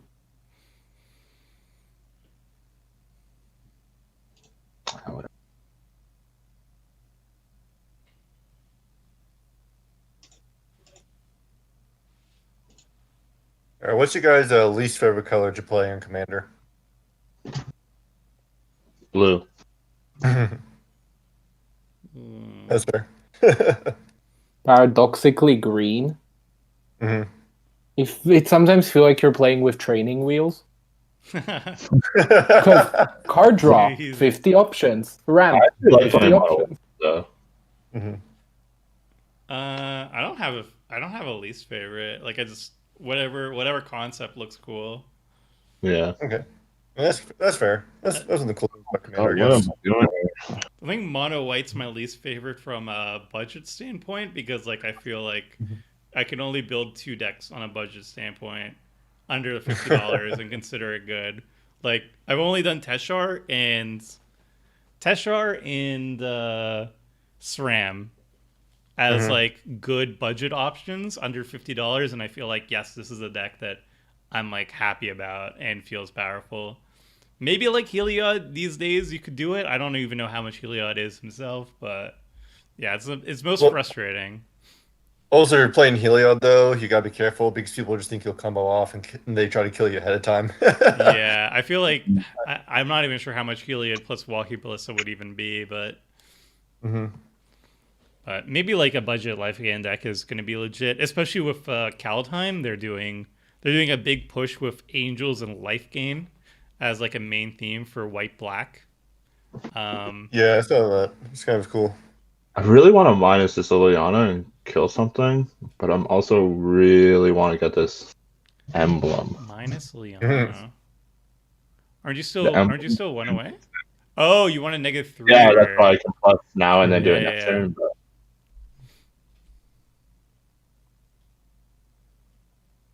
1, 2, 3. Mono white land destruction. I mean, you still have to win the game, even if you go mono white land destruction. Yeah, that's a problem. You can't just like throw an Armageddon and be like, okay. You can have a board state that wins it.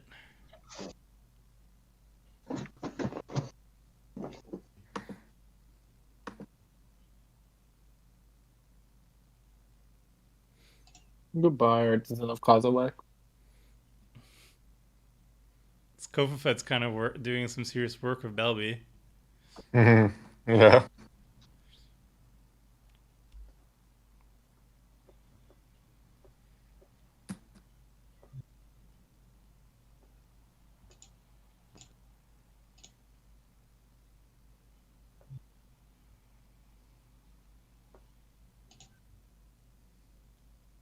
Oh my god. Going off. I do really love this card. I put it in almost every deck just because it's always something fun to do, but Yeah, Lithoform Engine's nice. I like it. yeah. Where are the creatures at? Or you just keep milling lands. Yeah. We got a lot of lands. Let's do this.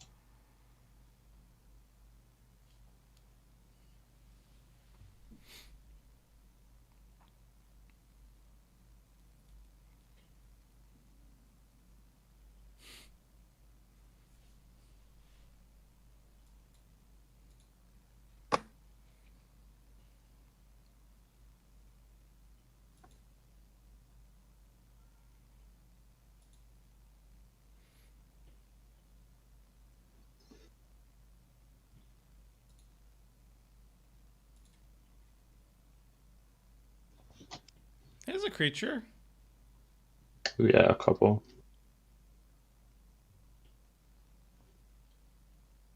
So, what does the Scion of Darkness? You may put a creature card on that place. Okay. That's big. That's pretty big. Also got just Disciple of Ball. I should draw a lot of cards. Yep.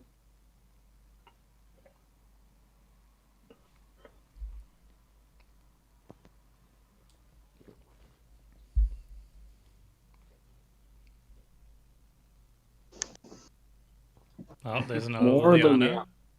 Yeah. Oh. Liliana Tron. He just needs the big War of the Spark one. What's my favorite Liliana? Dreadhorde General. Yep. Yeah.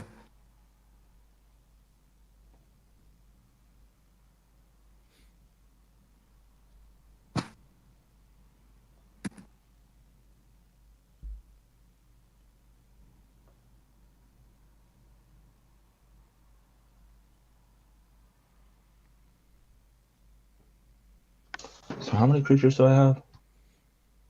1, 2, 3.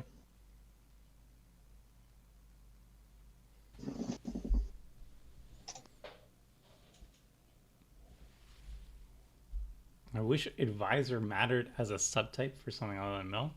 I think Advisor could have been cool if you like did more vote cards. Like Advisor Tribal that was all about voting would be sweet.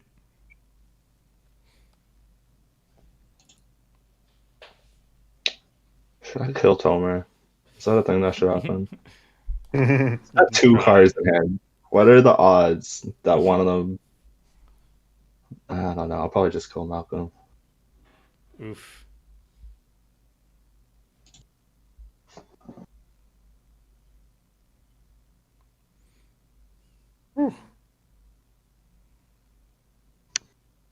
Let's do this.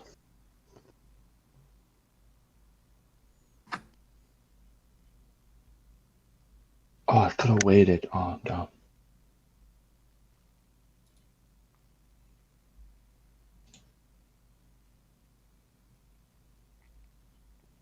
Ah, I would have had 8 swamps.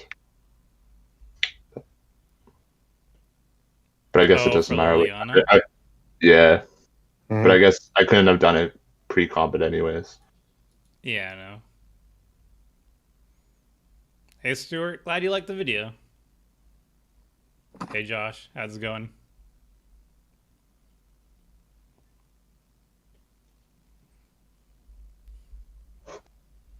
All right, so Philip, Tomer, if either of you guys were to, let's just say, magically get 6 extra mana on your second main phase, would you have any way to deal with all the Lilianas? Maybe. Yep. You would? I don't like I that. can deal with all the Lilianas. I would have liked 2 no's there. Definitely maybe. Because I can just one of your guys' turns, do Cryptolith Fragment, deal 1 to everybody, and you'll get 6 mana. I think I can just do it on my turn though. Mhm. Ooh, double Ooh. reanimation. Oh, that is the value play. So it's gonna Yeah. be No, I Scion just got- and what is there anything else? A Chupacabra. And there's a Disciple of Bolas. Yeah. Yeah. Yeah, I'll and a probably just give you Scion. the Disciple Bolas. Yeah, that's what I I got figured. you too. I'll give you the Disciple Bolas and something else. We'll see what it is. If you grab the Chupacabra, I'll kill Malcolm. Mhm. So here is Disciple. I will kill.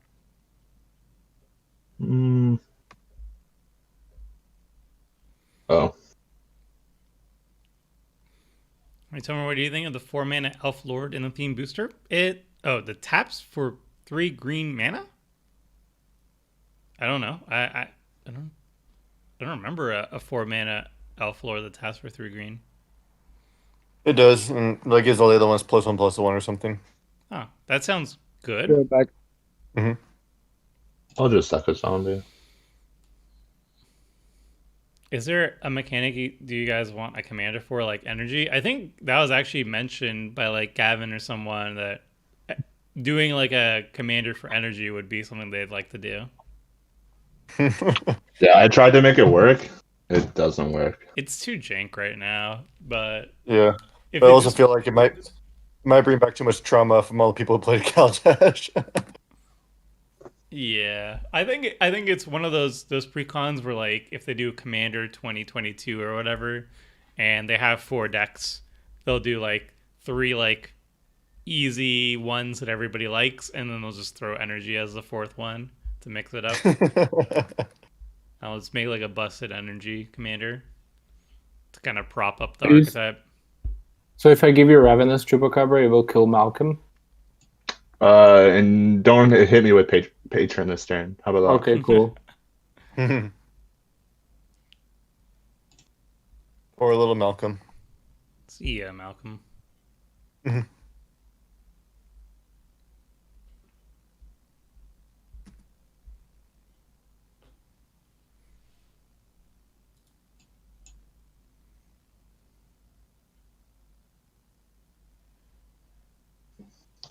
And these guys are vampires now, so Patron should give them counters. Yeah.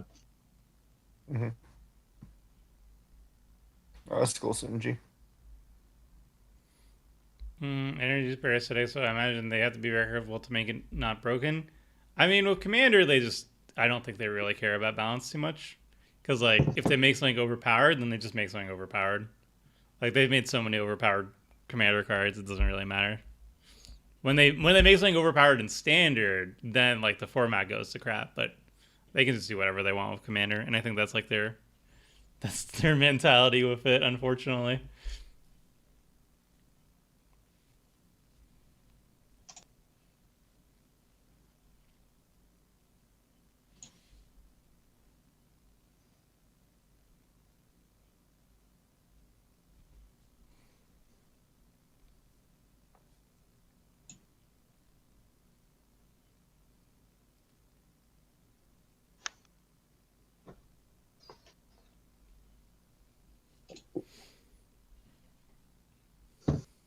You did work out good.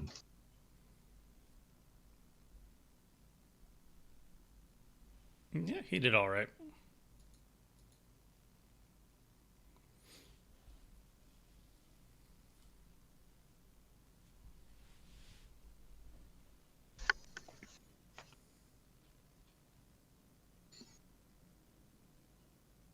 Oh, and gets the crown, too. Mm-hmm.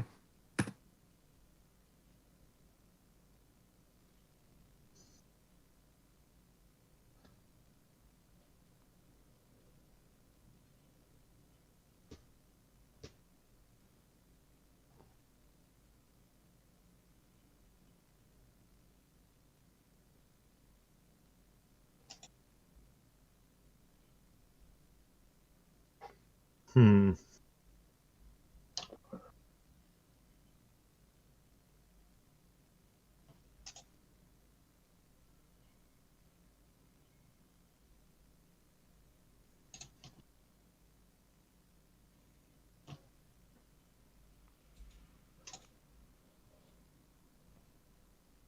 What's the minus on 6? Whatever. Let's just plus.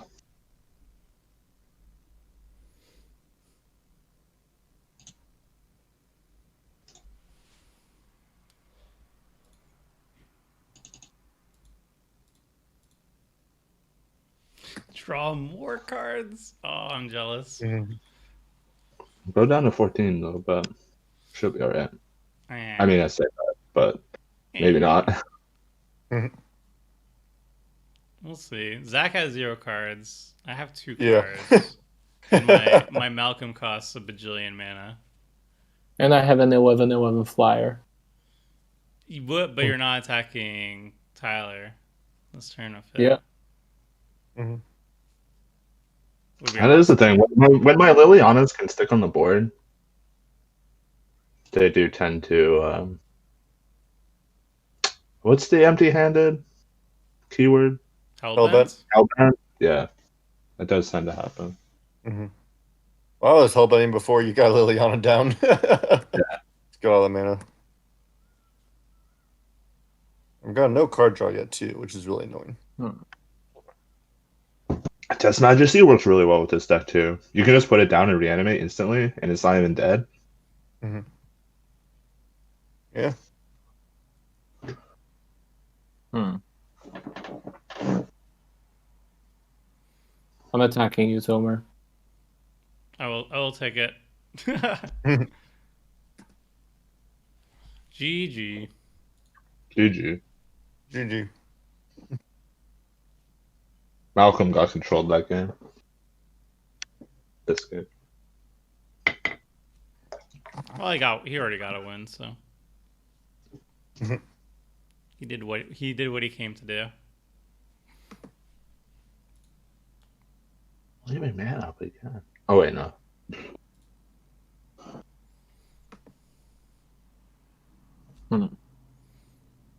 So, Tomer, is your whole deck built around giving all your creatures like multiple creature types that deal damage to each opponent to trigger Malcolm and Breeches? Yeah, pretty much. That's like the main gimmick. Like, it's like a Spellslinger deck. Oh, what is this? Cascade on the Flutter Tears. That's actually real good here. Do I want to mail myself? High value Flood of Tears. Ah, Mark Sage. Blake asks Imodi deck, and I will say yes, Imodi deck. This is correct. no, I'm not gonna mail. There's so many good targets for this Rex Sage. Maybe. No. Hmm. I think it's probably like Altar or Waste Not. Mhm. Yeah, it's going to be probably the older. Well, maybe I will mail then. Does he have a deck list? Philip, do you want to Yep. share deck list? Yeah, sure. I'll throw it in the Discord chat All right, sick. when I'm done with this turn. Any unpopular opinions you look back and think, man, what did I think back then? I'm assuming you mean for Commander. I think maybe I was a little bit too harsh on Temple of the False God, at least initially. I don't think it's a great card for most decks, but I think you can make the case that like in green based ramp decks that want to go late game and want to make as much mana as possible, then Temple of the False God is actually pretty solid there. And it really depends on how much lanes you're running, right? Like, I think going with Frank Carson's math, it showed, like, at least with, the simulation and our assumptions, it showed that it is indeed bad if you have a low lane count. You should not be putting it in, like, a Mardu deck that has 36 lands. It's not good there. And I think that's also where people are putting Temple of the False God in. You usually see it, like, people are jamming their Temple of the False God in decks where it's not going to be good. Oh my god. Jesus. That is the best thing to play. I guess, like, that and Omniscience. Those would be, like, my top two. Consecrated Sphinx, though. They'll be up there. Yeah. Alright, things just got spicy.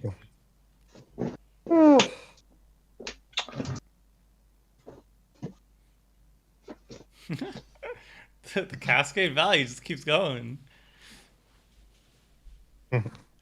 I love like the Commander Legends uncommons are actually my favorite commanders from the set.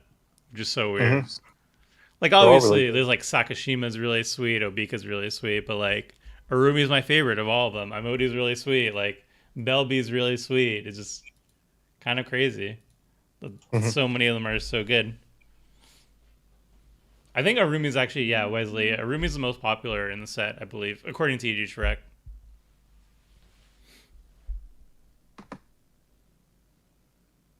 Oh, Belby isn't uncommon? No, Belby's rare. Never mind, I take that one back. I don't like Belby much. No, but Malcolm Breeches is like really strong and uncommon. Arumi's really strong and uncommon. Imodi clearly looks pretty sweet. I also like the Golgari elves. They're kind of slow and grindy, but I really like them. Do you like the elf partners or the that weird hybrid Golgari elf? The elf partners, like the one that's the black one, is really solid in terms of just like generating a lot of card draw, and then the green one is like, it doesn't look like that much at first, but late game when you have a ton of mana that you just can sink into its ability, it's actually really solid. Fair enough.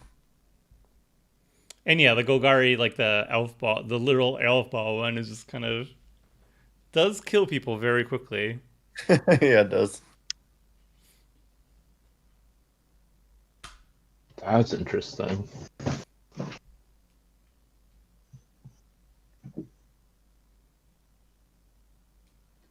What's this do?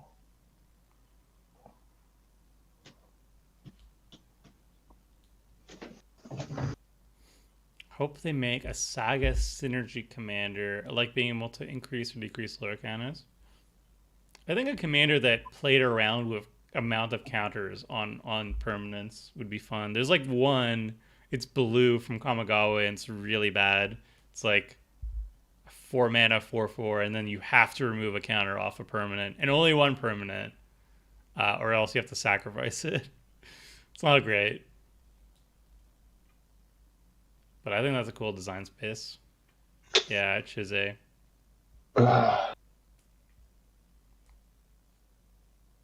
17 cards in hand.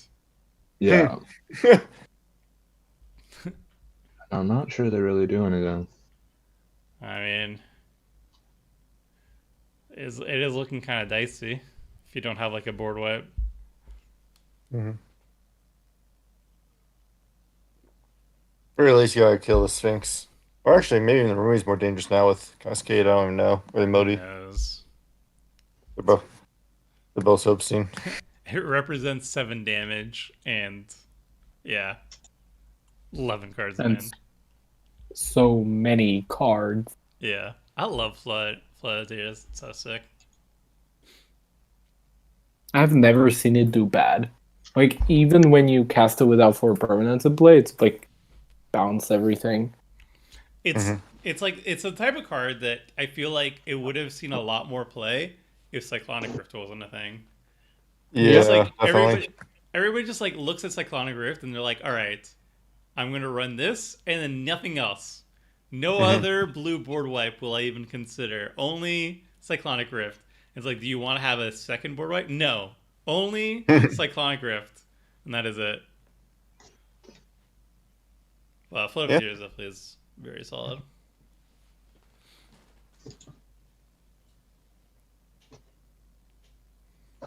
Is stream over? No. Hello. I'm here.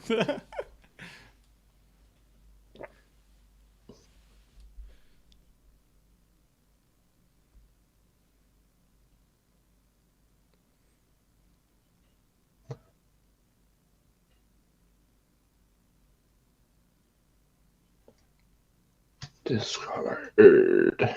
What's your favorite Commander content creators? I don't have like a favorite. I just have like a bunch that I watch for various things.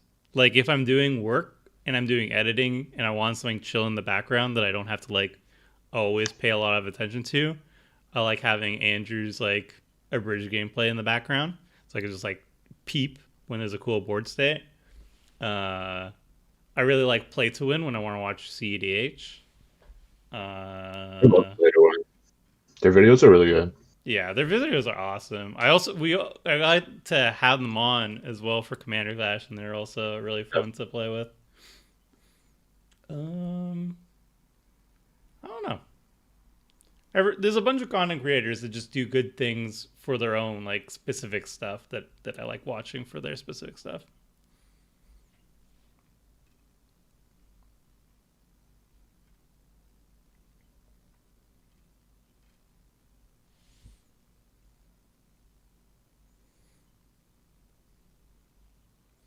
Don't forget Archaeomancer to get it back. That's obnoxious. What about that 3 mana blue sorcery that makes you sack creatures unless they pay 1? It's fade away, but you don't actually have to sacrifice creatures. You have to sacrifice a permanent. So often you'll sacrifice creatures because that's like you have to pay the 1 for each creature, or else you have to sacrifice a permanent.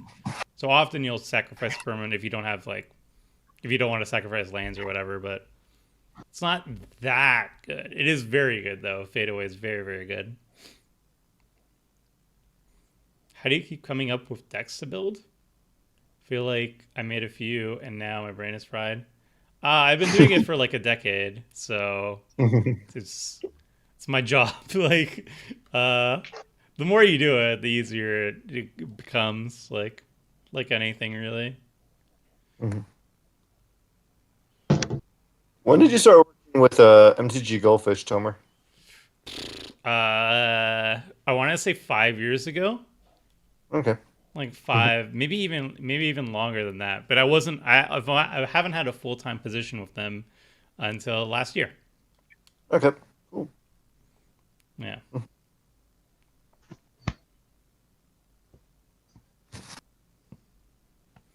I'm not sure what year I started contributing to them, but I think it's been at least 5 years.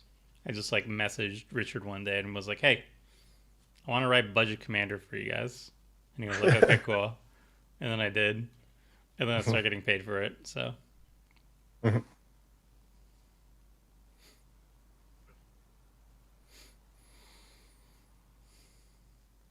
Split Second out of Brazil. I feel like I know Split Second. Are they the ones that do like the cool animations? 1, 2, 3, 4, Commanders? 5, 6, 7. I'm scared of this. Rebecca just says squirrels. Just no preamp to that, just squirrels. I appreciate you, Rebecca.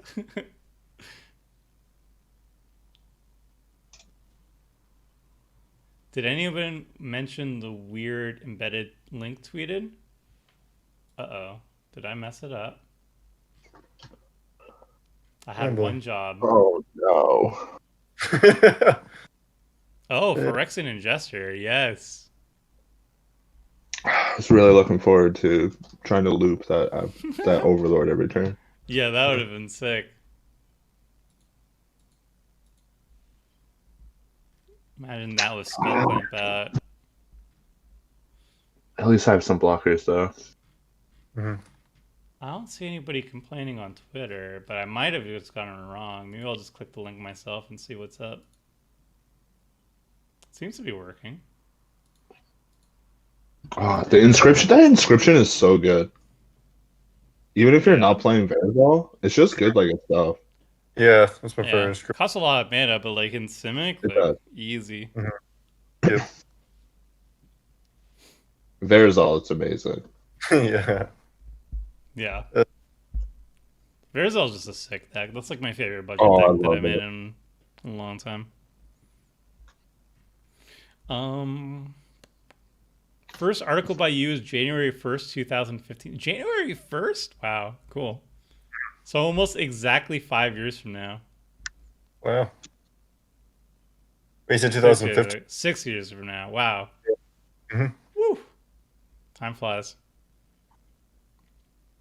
Nope, didn't get any instants or sorceries.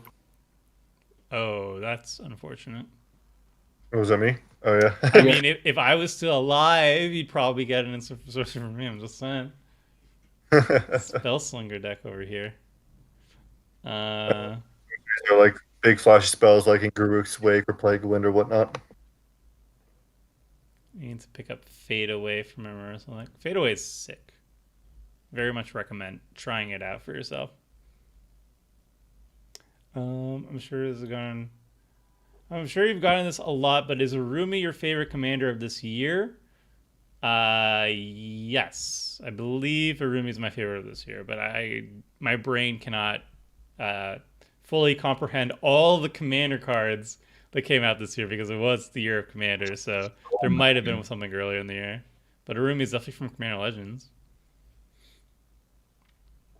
What is everybody's favorite commander this year, actually? This is a good question. I'd have to trying to find it. Been so many. That's Takashima. a lot. What was the first set of the year? Theros, Ikoria? Theros what? Beyond Death. Yeah. Yeah. Yes. Ikoria was later in spring. Oof. I really like Obeka from Commander Legends as well. It was a really fun commander. Mm-hmm. I don't know. I mean, I would have to take a look. Actually, let me see. Yeah, I'm just sort of clicking through EDH track right now. There's some diversity in the responses too. Like one person says Nethroid, the other says Blim, Paco Haldan, Jared, Shabraz, and Bralin. You cost me two my mana. I'm sorry. I mean, if you let me live a little bit longer, I might have comboed off. So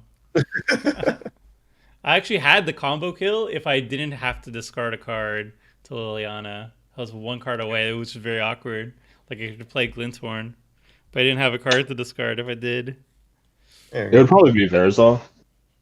Ooh, board wipe. Very all Yeah. sick. Ooh, Garrett's way. And Uh, technically, it's not a commander, but deck. I play a 5-color mutate deck with a silver border card as my commander. What's the And silver that deck's border card?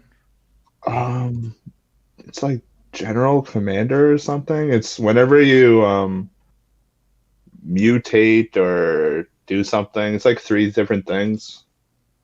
You draw a card, Is it like one of those transformer things? something like that. Yeah. that's pretty cool. I'd actually say my favorite commander is probably Ashea. It's just such a fun commander to play. I just played that for the first time the other day. Yeah. It's very It just, so unique. many, it just has so many synergies. It just so many cool stuff. It just keeps us snowballing out of control. Surgeon General Commander. Whenever you augment, enchant, or mutate a creature, you draw a card, and then it can tap for Wooburg. Oh yeah. That was from like Unhinged or whatever. Yeah. Mhm. Yeah, so Didn't that card come out before Ikoria too? So it was like, what's came out a the while mutate before thing?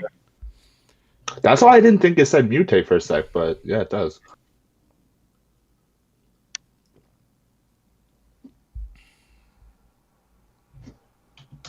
Do I have enough mana for this?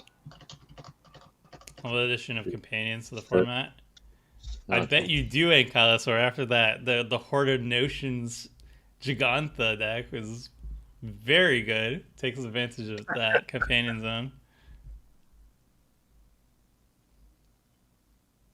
But yeah, it is very cool. I do have a companion in my 6CMC tribal deck, Garuda. So I appreciated having that edition. I mean, I think companion was a cool idea. It got pushed, I guess. yeah. If they just made it with that errata already in play, I think it would have been fine. And people would have really liked it too. Yeah, because it's really cool. It's especially fun to draft around. Like drafting them was a blast. I really love doing that. Of all these weird, janky ways of trying to figure it out. And even when we first got to play them too, it was pretty fun too. But they were just way too OP. Mm-hmm. Wesley, I highly recommend. Oh, I don't remember which. I think it was the Gyrus Abridged gameplay.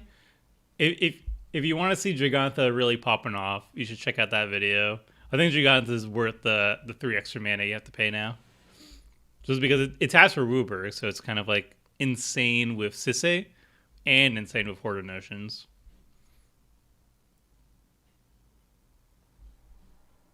Definitely worth the companion tax.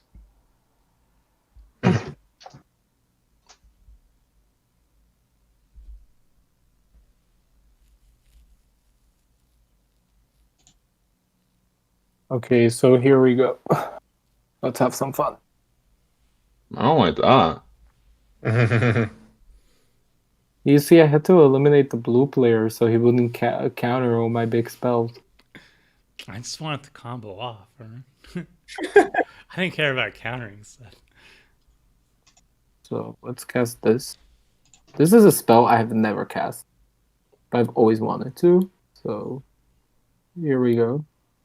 Amanatu's Augury. Oh. Dang. Land. That's a big spell. Mhm. What did it do?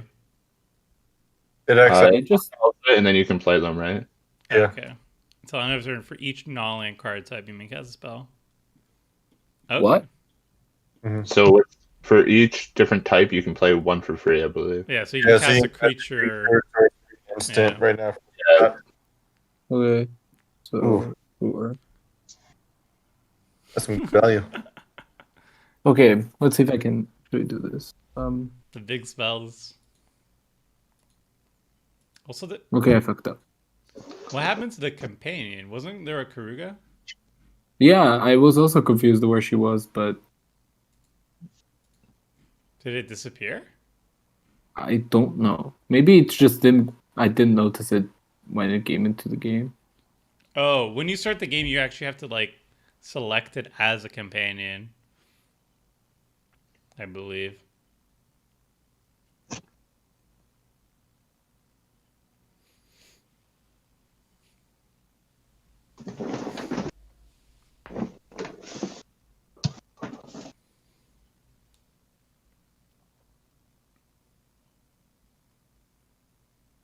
So what do I want to do? Um, 9 cards in hand. I liked it better before that Sphinx came down. Yeah. I had people down to like 2 cards. It was good. Oh boy. Oh god. Alright. No. Big spells keep coming. Get the shrine I'll destroy and the this. cryptolith and the Belby. I'll destroy Can't hit Velby, unfortunately. Oh yeah, right. this. 3 lands. I'll destroy forest. Mhm. Oh, going for the elephant. Very aggressive. Yes, I do wish to use Terstodon's ability. Also, I messed up my cool win con, which makes me really sad.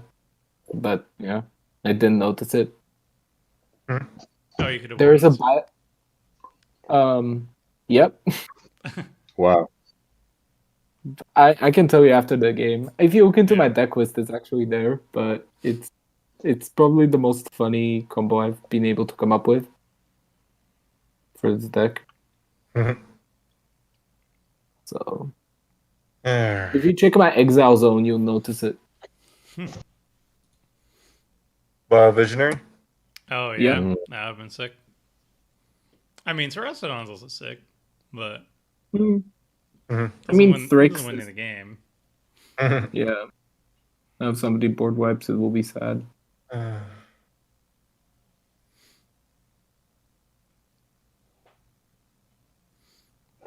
Saw your Tribal deck from Paper Game with Vince. Looked fun. Shame didn't get to see pop off. The Tribal deck, I don't think I've ever won a game on a webcam, unfortunately. But it's got to pop off almost every single time I play it. So there's a trade-off there. So being arch enemy with Tribal is definitely justified.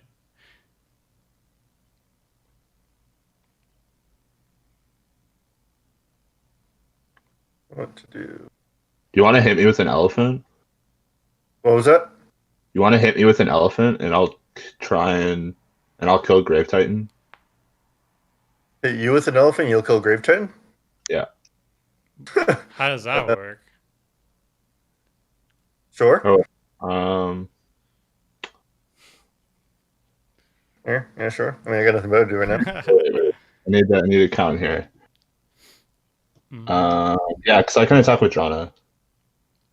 But With wait. the elephant? I might lose too much health. Oh, you want to flip your blood? Fast, yeah. That'd be cool. I mean, if you actually let me hit you, I'm cool with that too because I get extra mana and I get the monarchy, which I could use. So Yeah, let's do it. cool. Nice. I haven't seen the Bloodfast flip yet. Oh boy, how's it What going? is this? Bargain Palm fire. Oh, you're just topping up.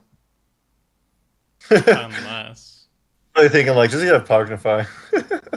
the elephant becomes an ape. They deal 5 damage to target opponent. That would have been hilarious. All right. Now I got 9 mana. We should play something.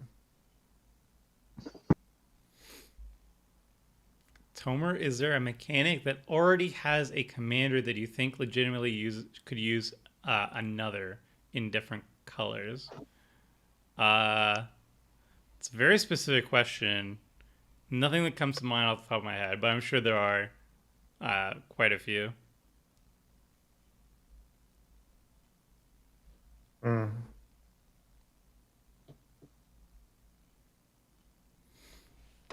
Wait, another artisan of Kozilek? Yeah, this is There's mine. so many.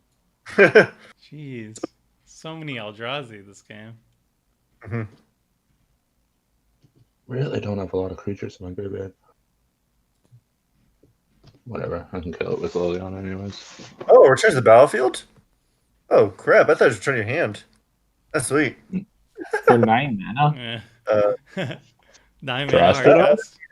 I've literally never cast this card before. I've had it so many times, I've never actually cast it to actually get the trigger off of it. So, you said you'll deal with the Grave Titan. I can deal with Trastodon or Grave Titan. Or which Grave Titan? I'll just deal with the other one. I'll kill Trastodon and leave Grave Titan for you since you said you would deal with it.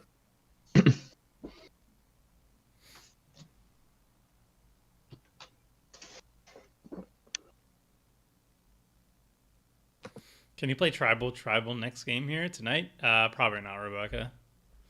That'll be for like a tribal specific stream. I don't even have it online. Actually, you told me you've inspired me. I now want to try tribal.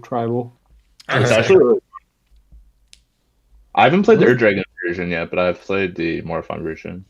Yeah, same here. Oh, awesome. Glad you guys like it. Actually, when I played it, we were talking in the chat, and they're like, "Oh, everyone's playing the Changeling deck right now." Oh. Yeah, Homer's the trendsetter. Trend setting on Magic Online. Yeah, I really actually want to build the tap untap version of the deck as well, because I have my personal version is the combat version, but I was thinking about how difficult would it be to like keep the exact same mana base for both decks and then build entirely different tribal off the other ones and just like swap the lands in and out for each one, because I don't want to buy like more fetch lands and whatnot. That's like the only thing holding me back is rebuying the mana base. No, I don't choose right now.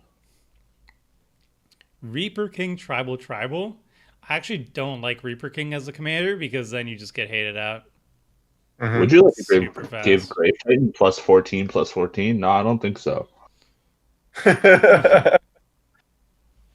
How's that an option? What? Yeah, it gives you either plus or minus. or minus X. Oh.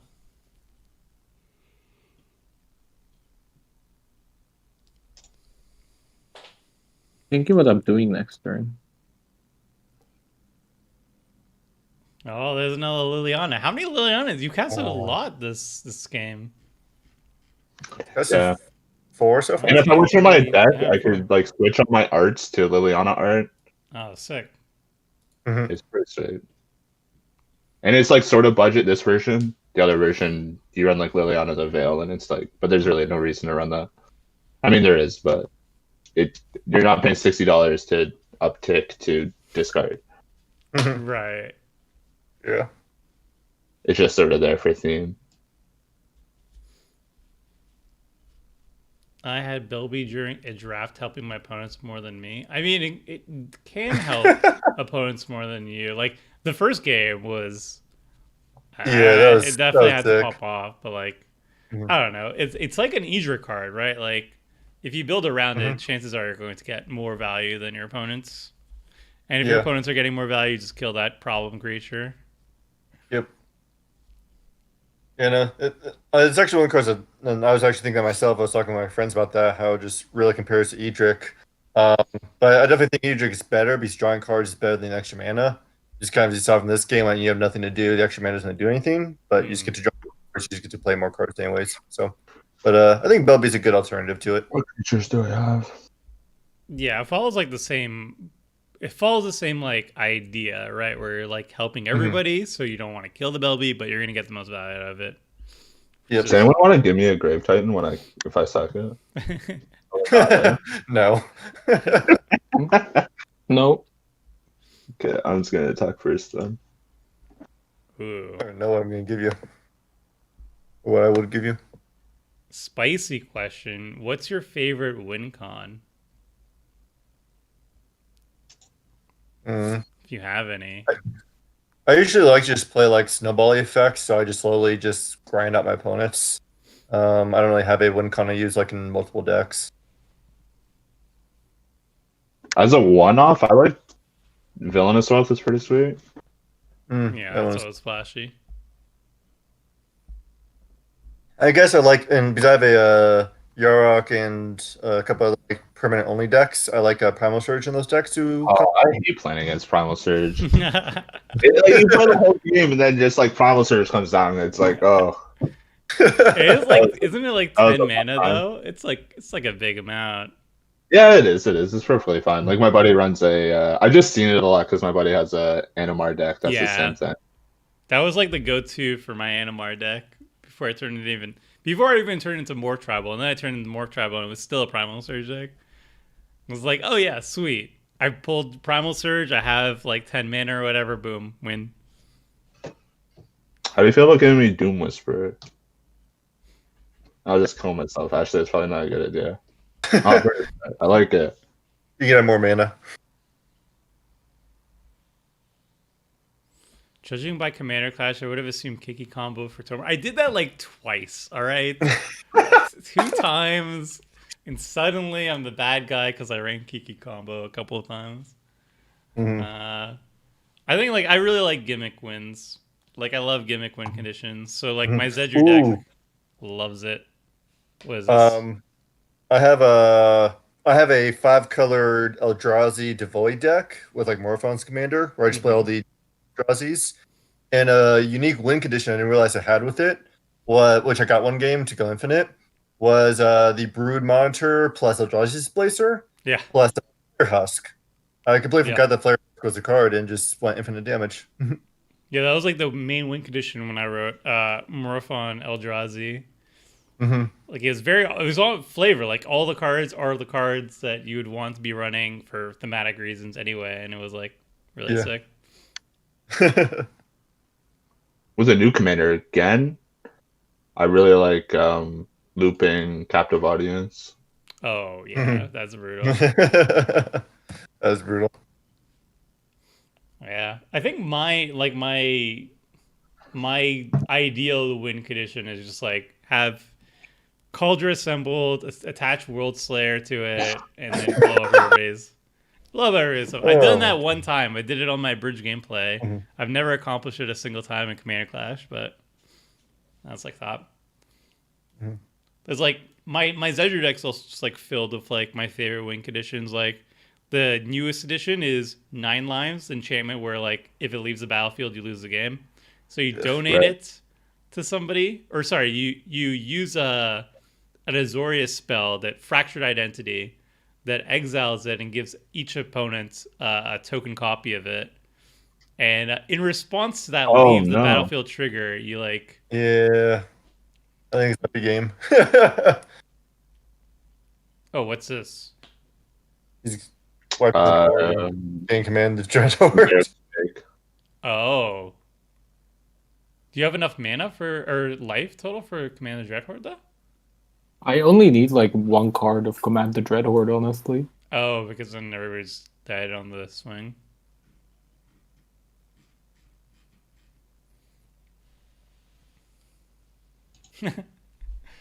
Gain some life.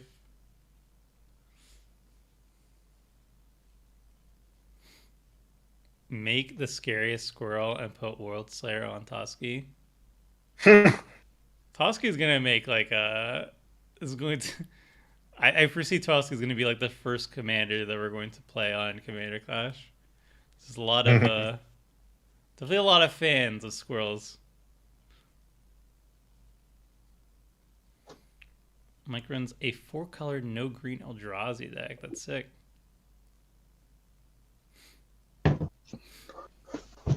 Command Dreadhorde. Can't be countered either. Alright.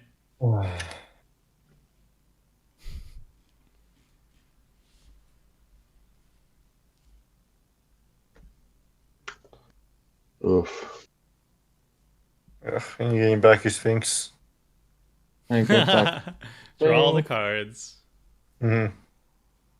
Okay. Lose some life. You're at 5. That's something. Mm-hmm. That is pretty scary. Should I just be greedy? Yes. Yeah, I'll just be greedy. Yes. Always be greedy. Go down to 1. No ways to damage people. Life's just a resource. Mhm. I really don't, though. I got nothing. Oh my god. Oh my All god. right.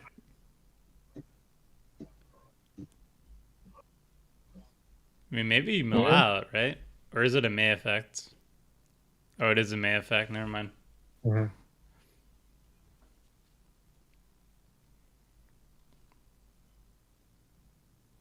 I'll copy the Sphinx. Okay. Jeez.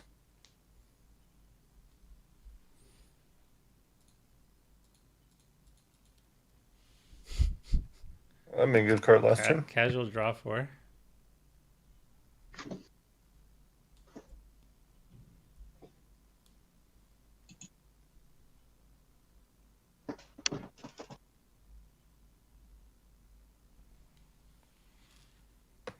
Well, Oof. Yeah, that would have been good. yeah.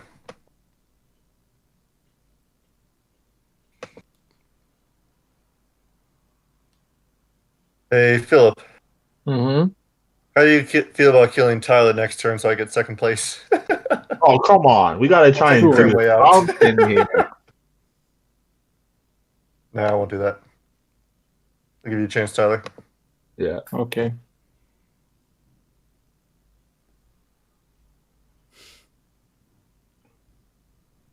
Yeah, I really got nothing else to do, I guess.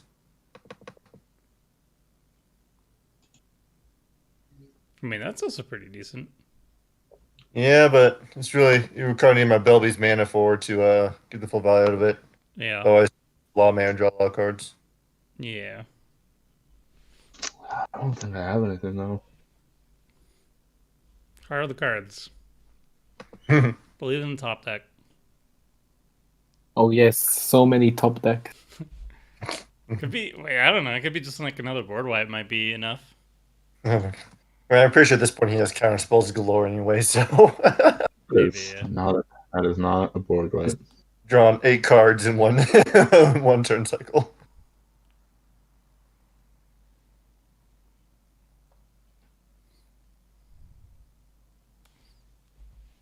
I do have a lot of cards.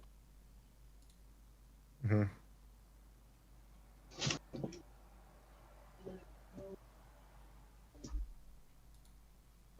Hmm.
Oh, I should have copied it first. Oh well. Oh, made a copy of it. Let the Yeah, photo when it was in. on the Yeah. stack is what I should have done. I was going to do that, but I should have held priority and then copy it. Because then I could have stacked it to itself, I think. Like, stacked the token.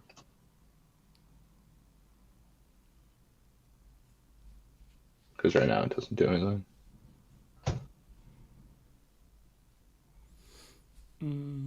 You plan to add the new dwarf in tribal as a majority of the creatures are dragons and dwarves? Yes, absolutely. I'm putting Magda instantly into my tribal deck. It's a very good card. Yeah, you can tutor Hellkite Courser, put him on the battlefield, get Ur-Dragon, swing. Yeah, that is absolutely the dream. Mhm.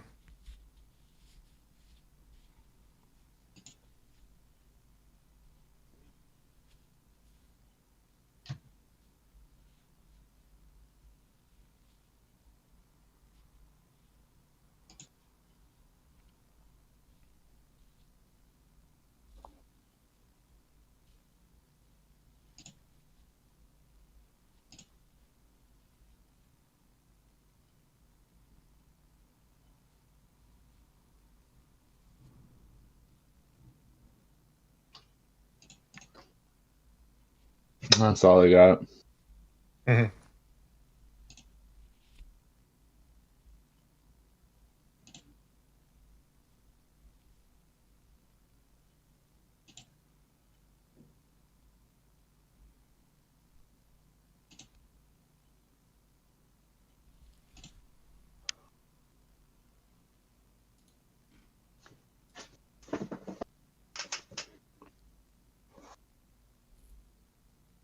Damn, now I already have the slider where I have to slide between the cards in my hand.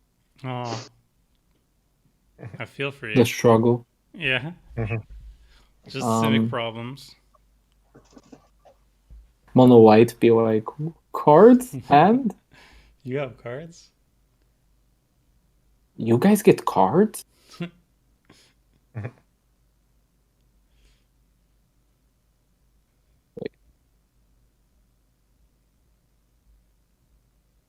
Yep. This should be enough.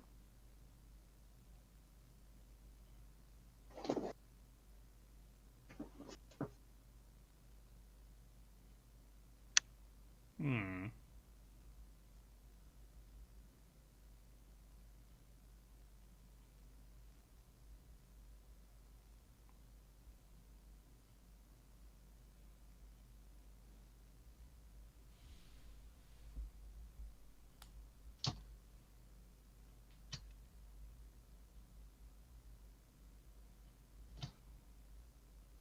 Why can't I block this? What is happening?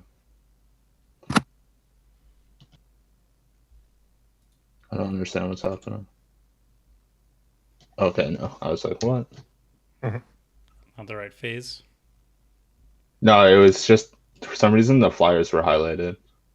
Oh.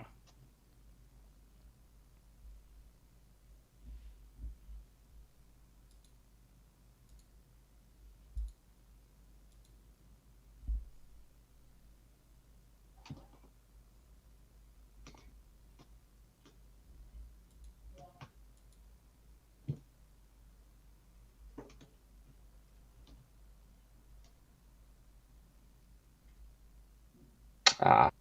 Yeah. That'll do it. I was wondering an attack. But Oh, yeah, is that? that'll do it. Because I thought it was not lethal on either person, but yeah, I don't think it's will lethal on me. You only have two creatures attacking me, right? Actually, yeah, maybe I left accidentally. Yeah, you should. You need one more creature to attack me. I said Yeah. dive. Now you just have Oops. to win. Forgot that. Here's your chance. Go win. Heart of the cards right here. GG.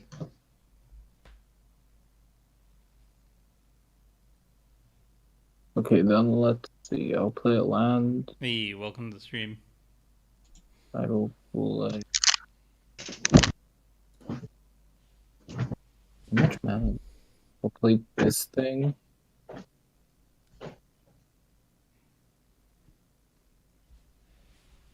This. Uh-huh. I will copy the Ovian Oh my. Primordial. The Uh, Ovian What is even Primordial. left? Cast Rampant Growth. So much value. hmm Do wish to cast Rampant Growth. I will get one. Then I will play. I have enough mana. 7, 8. I do not think so. I will just. I draw a card.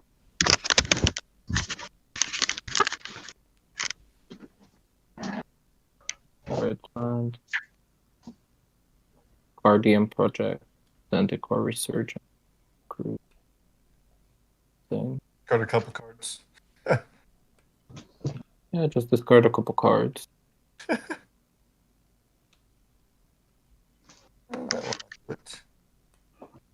Sure, I do wish to draw more cards.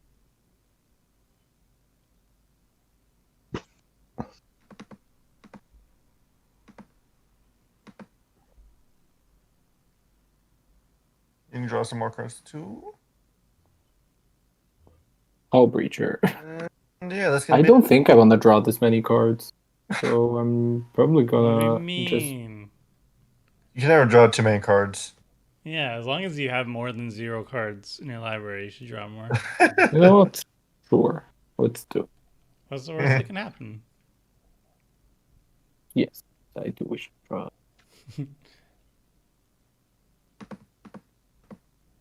At least everyone might see my entire deck. Mhm. Yeah, that's all I got. Okay. I'll just GG. show people a bunch of cards from my deck, which I put in because I was surprised that they were fairly affordable on Moto.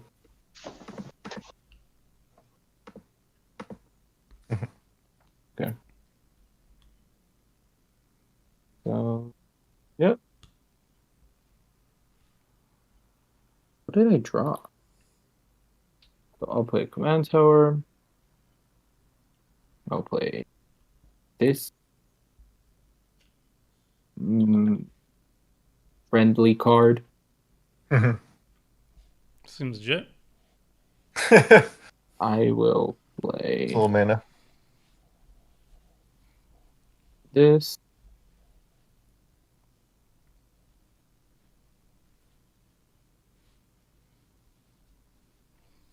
Double can't be countered. Yeah, They had like extra Nothing. text on can't be countered because of Thrix.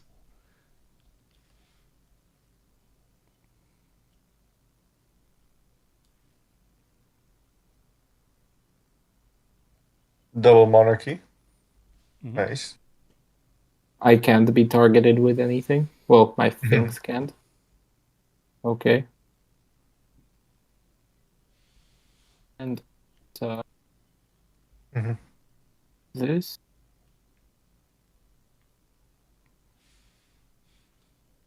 Seemed legit. Yep.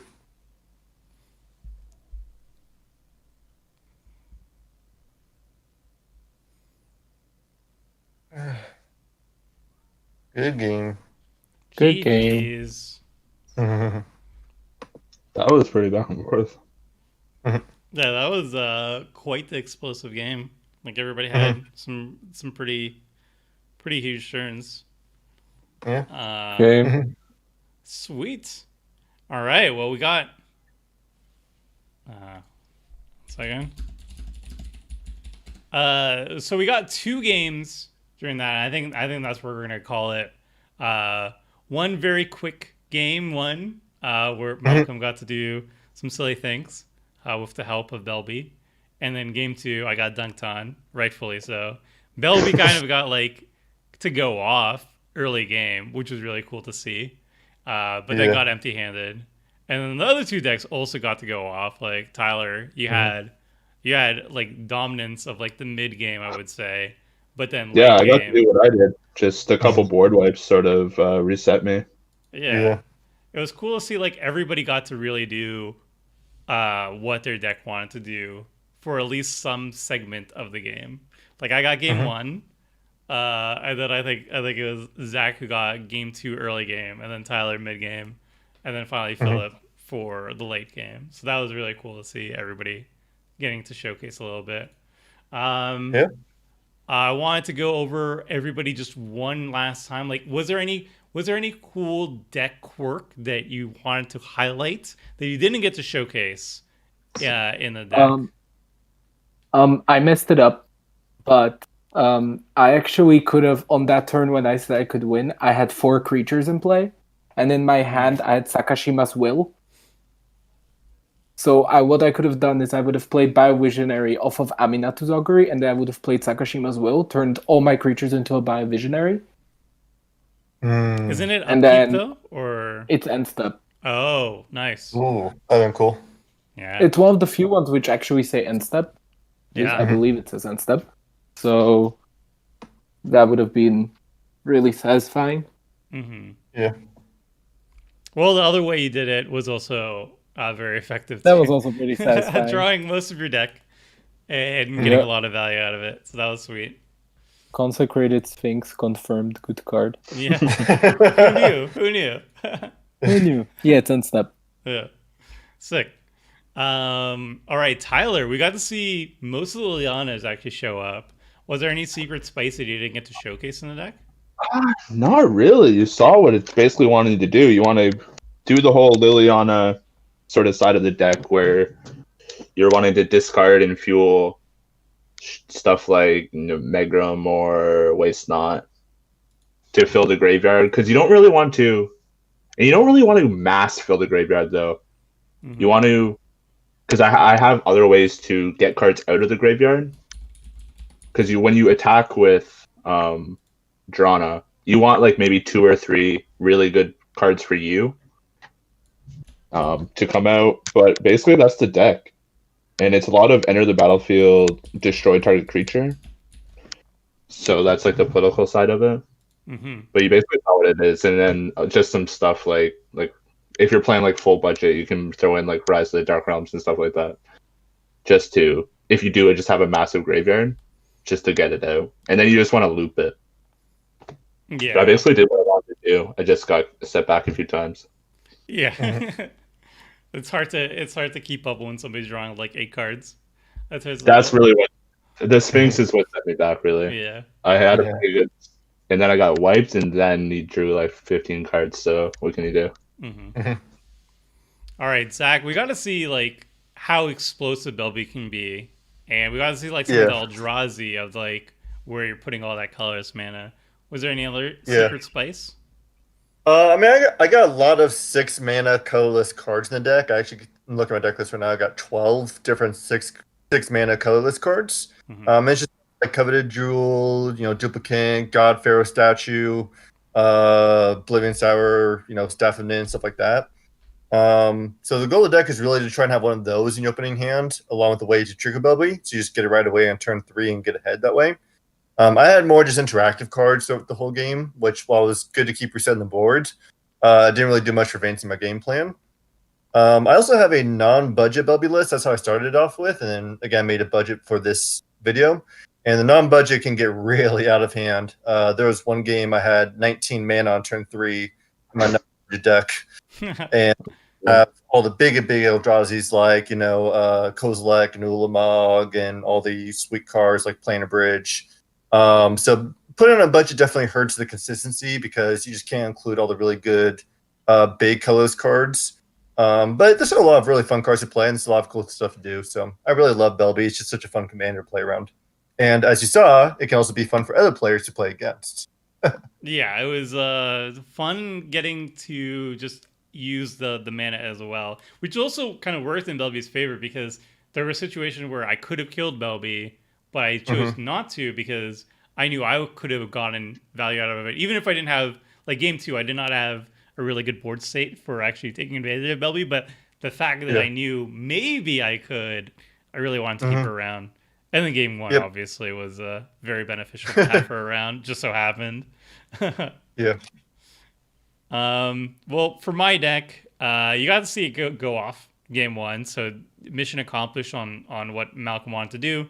It basically just has a bunch of ways to deal damage. Like it has a bunch of creatures that aren't pirates that can efficiently deal damage to each opponent, pinging them. So the name of the game is just to turn them into pirates, so that when Malcolm's on the battlefield, each time you're pinging your opponents, you generate treasure tokens and then hopefully loop it. So there's like Havoc Jester, which won the game in game 1, where if it's a pirate and Malcolm's on the battlefield, you make just infinite artifacts or treasure tokens that you're sacrificing to the Havoc and dealing infinite damage that way. There's actually a pirate that goes infinite with Malcolm. You don't even need to turn it into a pirate. It's Glinthorn Buccaneer.